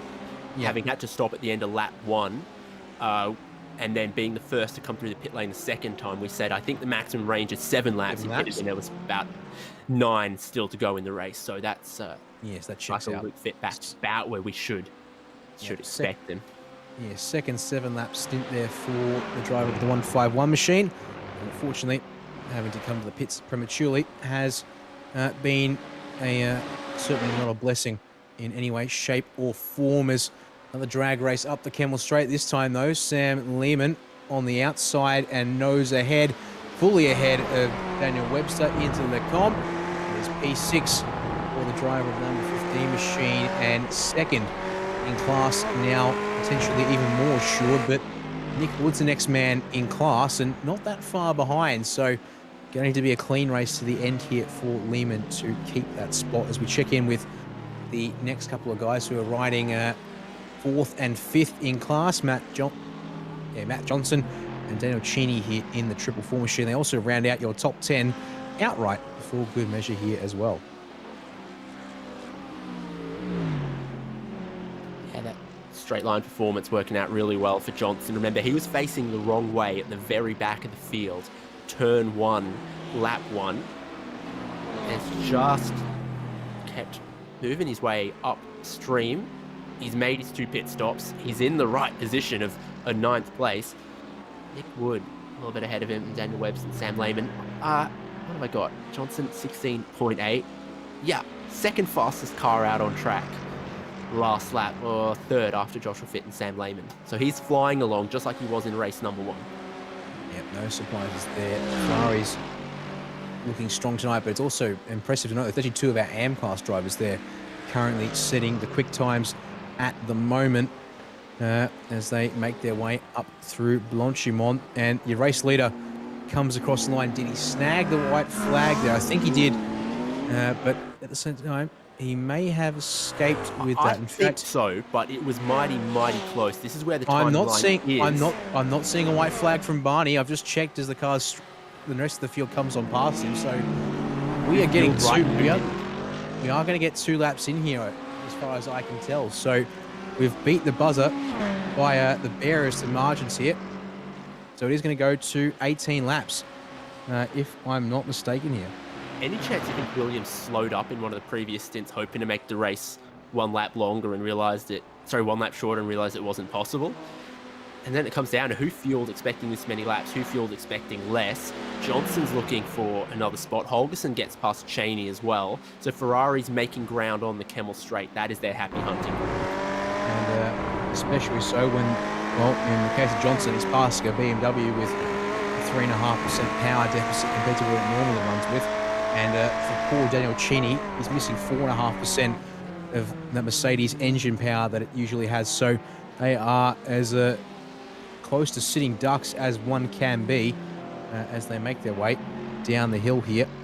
Now into No Name and on to Puon. So Johnson I don't think we should go on about the balanced performance as if it's a bad thing. It gets leveled on winning cars. So it does, yeah. It is a good point to make there. It does make things a little bit harder for these guys who are running mid-pack of sorts. Like, what about a Ferrari that's running 100 horsepower less than if it was unrestricted with zero balance of performance at all? I mean, every single GT3 car is restricted in their power to some degree, and it's based on how unruly they'd be without it. Who's way, way off the circuit there? Hilton Booth and the Already a 412 lap McLaren, unfortunately, doing some inspection of the sand traps down at Curva Paul Frere as we come to the line here, and yeah, Kobe Williams is going to get us coming here. aboard and white flag here as well. An 18th lap by the skin of our teeth here. Mere seconds on the clock. So there we are. Confirmation we are going to 18 laps here in the feature race tonight for AusPass at Spa. And despite the odds, Dylan O'Shea is in draft range of Brandon Levin, who's still not making inroads on Kobe Williams. So maybe having to manage the fuel here, top two at least, because they're both lapping in the low 117s, whereas O'Shea, it seems, has taken the shackles off his car. A 16.5 last time around for him. Would be his personal best, apart from the fact that he's apparently dipped an off track somewhere along the way and technically invalidated the time. His pace is insane right now in this last couple of stints compared to those around him. Didn't look anything crazy initially, but now it's great speed just at the right time. Monstering Levin. Levin's still just chipping away at Williams. If Levin can get within 1 second coming off Stavilo, he could be on. And here's Nick Bottrell, who needs one more stop to get to the end. Same for Dale Carpenter, I think. Yes, that's interesting right there. Yeah, Bottrell, unfortunately, already done his 7 laps to a tank and has come up one short. So that's not worked out for him. Likewise, Dale Carpenter actually has only done 3 laps, but needed to make one final splash and dash as we check in with the top 2, or second and third, I should say, as they make their way through the final chicane. And yeah, looking at Kobe Williams, the delta to him at least, he continues to make gains on the cars behind him through the mid-sector here at Spa. So this is now very much mostly done deal as, oh dear, Chu Kang took the car back to the pits to fix it up, and unfortunately more trouble for him at Lecom. So this is the one to watch here to the end of the race as Dylan O'Shea got something left under the brakes here into the bus stop chicane.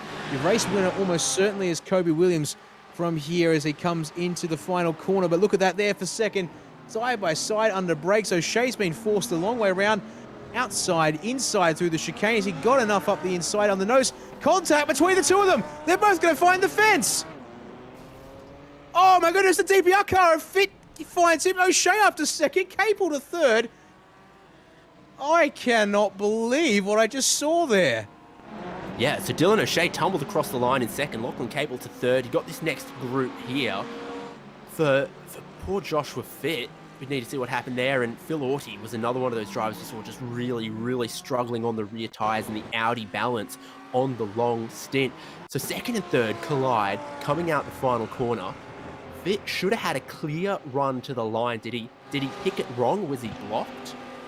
Let's see if we can jump on board somewhat with Joshua Fitt. That might help as we check out the incident once again from the trackside cams as we make our way down to the bus stop. Levin forces O'Shea to the outside to the first part.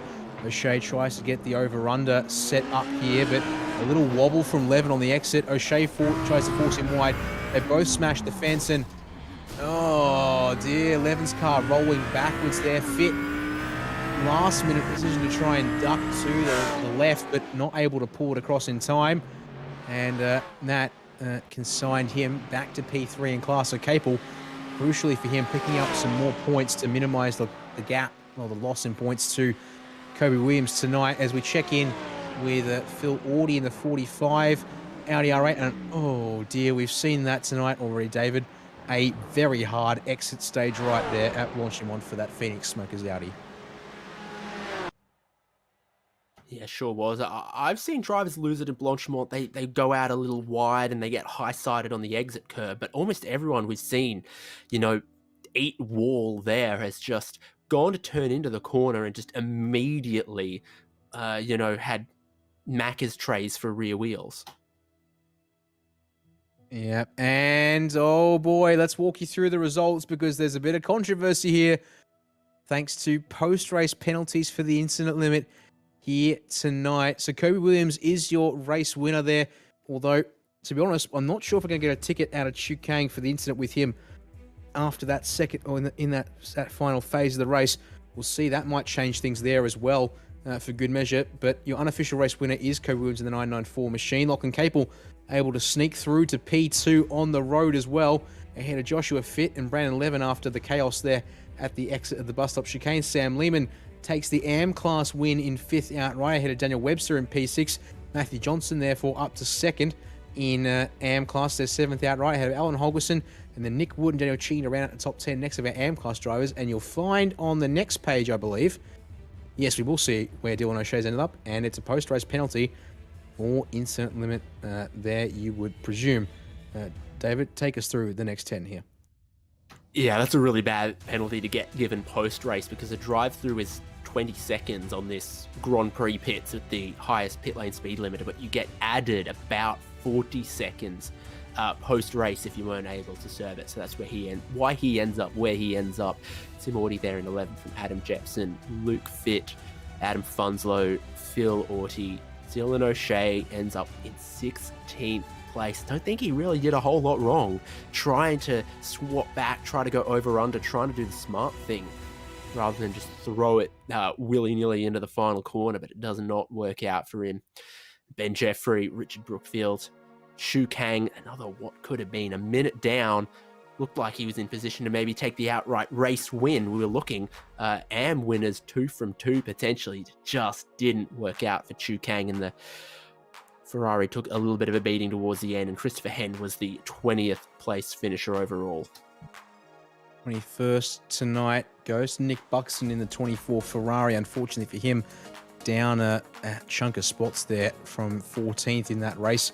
Nick Bottrell behind him in 22nd, and then it was Doug Carpenter, who, well, definitely in the wars tonight, every which way it seems. 23rd for him, up from 28th at least, is some small consolation, and on the lead lap for good measure as well in the feature. And then your drivers, 1 lap down for Hilton Booth, is the last finisher of the race. And then we get into our retirements tonight. Unfortunately, Ben Pollock in the 86 BMW disqualified, actually, which would have been for failing to serve an iRacing penalty.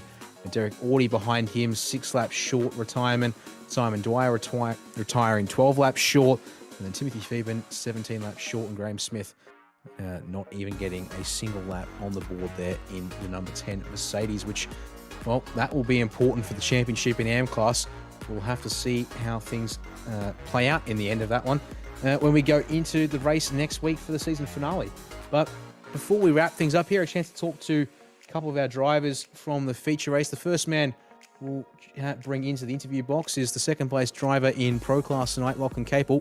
Well, definitely one of the worst places to be hit with the AusPass BOP for engine power, Lockie, but you made the best of a rough situation there tonight, as being one of the best BMWs out there. Kobe had you beat, unfortunately, in that second race. Kobe definitely had me beat there. He was on pole and I was a bit further back, so it was definitely hard after the first little crash to try and catch up to him. But yeah, the BOP really definitely hit me hard. I was losing probably, my raw pace was probably in the 15s, but unfortunately due to the BOP, I think I was losing at least half a second to everyone on the straight. So trying to battle with most cars in both race 1 and race 2 on the Camel, extremely difficult. Yeah, I mean, we saw, obviously there with that group of cars that you're having to sort of work with a lot more than perhaps you're used to so far this season to try and stay with them there. Did you sort of feel that you had pace back through the mid-sector of the circuit, down through corners like Puon, the Farming chicane? that sort of meant it was a trade-off versus what you were seeing through the opening sector out of La Source and then the final sector up through Blanchimont. So did at least, in your opinion, did it at least balance it out for you when it came to overall lap time? I feel like it did, yeah. I noticed that a lot of the cars were quite slow in that twisty sector after Kemmel, and then down the bottom, especially with Daniel Webster in the Porsche. I was sitting behind him, and I felt I was lost like 2-3 seconds in 2 laps because it was okay on the straight, but it just had no turn at all. So I'd just be stuck behind, and you could say that you could kind of make up the time in the corners, but if you were stuck behind someone who had a good straight line and you didn't, you couldn't really make up much time. Yeah, well, certainly made the most of it in the end of it all when it sets you up pretty nicely for the final round next week at Hockenheim. You made some inroads in the heat race for the championship, but it's going to be a bit of an uphill battle for you all the same. With these results tonight, what does it sort of mean for you, and what your goals might be for that final race next week? With these results, I was able to get, as you said, I was able to get a little bit on Kobe there, but unfortunately, I feel like that's due to sheer luck I managed to get second there. I have no clue what happened, I need to watch that back, but due to sheer luck, I was able to close the gap completely in terms of a couple points to him, but the BMW somehow got 1-2 around this track when they are hit hard with bop, so I'm not sure if that says something about the driver or the car, but next week 100% going to be hit with another 1% of bop, so we're looking at 95.5% most likely in terms of engine power. So I'm going to try and do as much practice as I can, but to be honest, with Jeff not here this round, I've got probably a 200-300 point margin on him now with the drop round, so I'm probably just going to try and play it safe and trying to secure the P2 in the championship, and if anything happens, might be able to grab that P1, but we'll have to just wait and see how the race goes next week for the finale.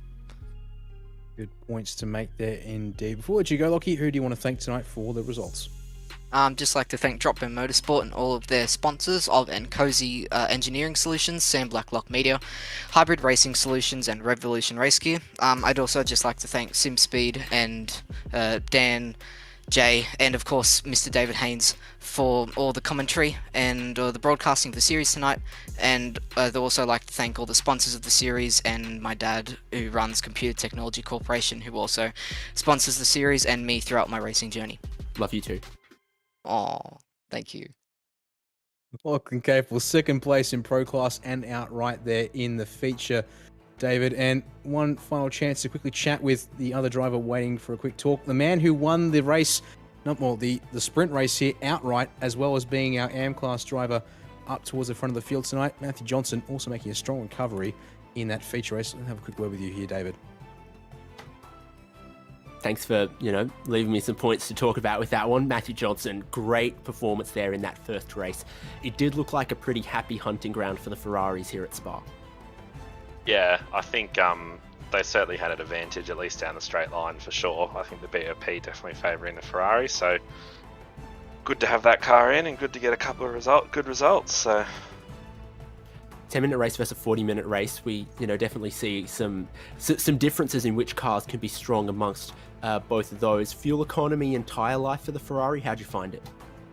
Yeah, not too bad. I actually overfueled a little bit for the last in the last race, like after that last pit stop, and after I spun, I was just kind of driving like crazy trying to catch back up. So I pretty much burnt out my tyres, particularly the front. So I think if you take care of them, all right, but in a 40-minute sprint, you just kind of go for it. When you were 29th on the road on lap 1, did you think second in your division was going to be possible? Nah, no chance. Nah, it just didn't cross my mind at all. I think I got lucky with a few kind of black flags for guys ahead and a few crashes and things like that, but I think, yeah, again, like you said, Ferrari's quick, so it's good to have that pace and able to fight back through. So yeah, a bit surprised, but I'll take it.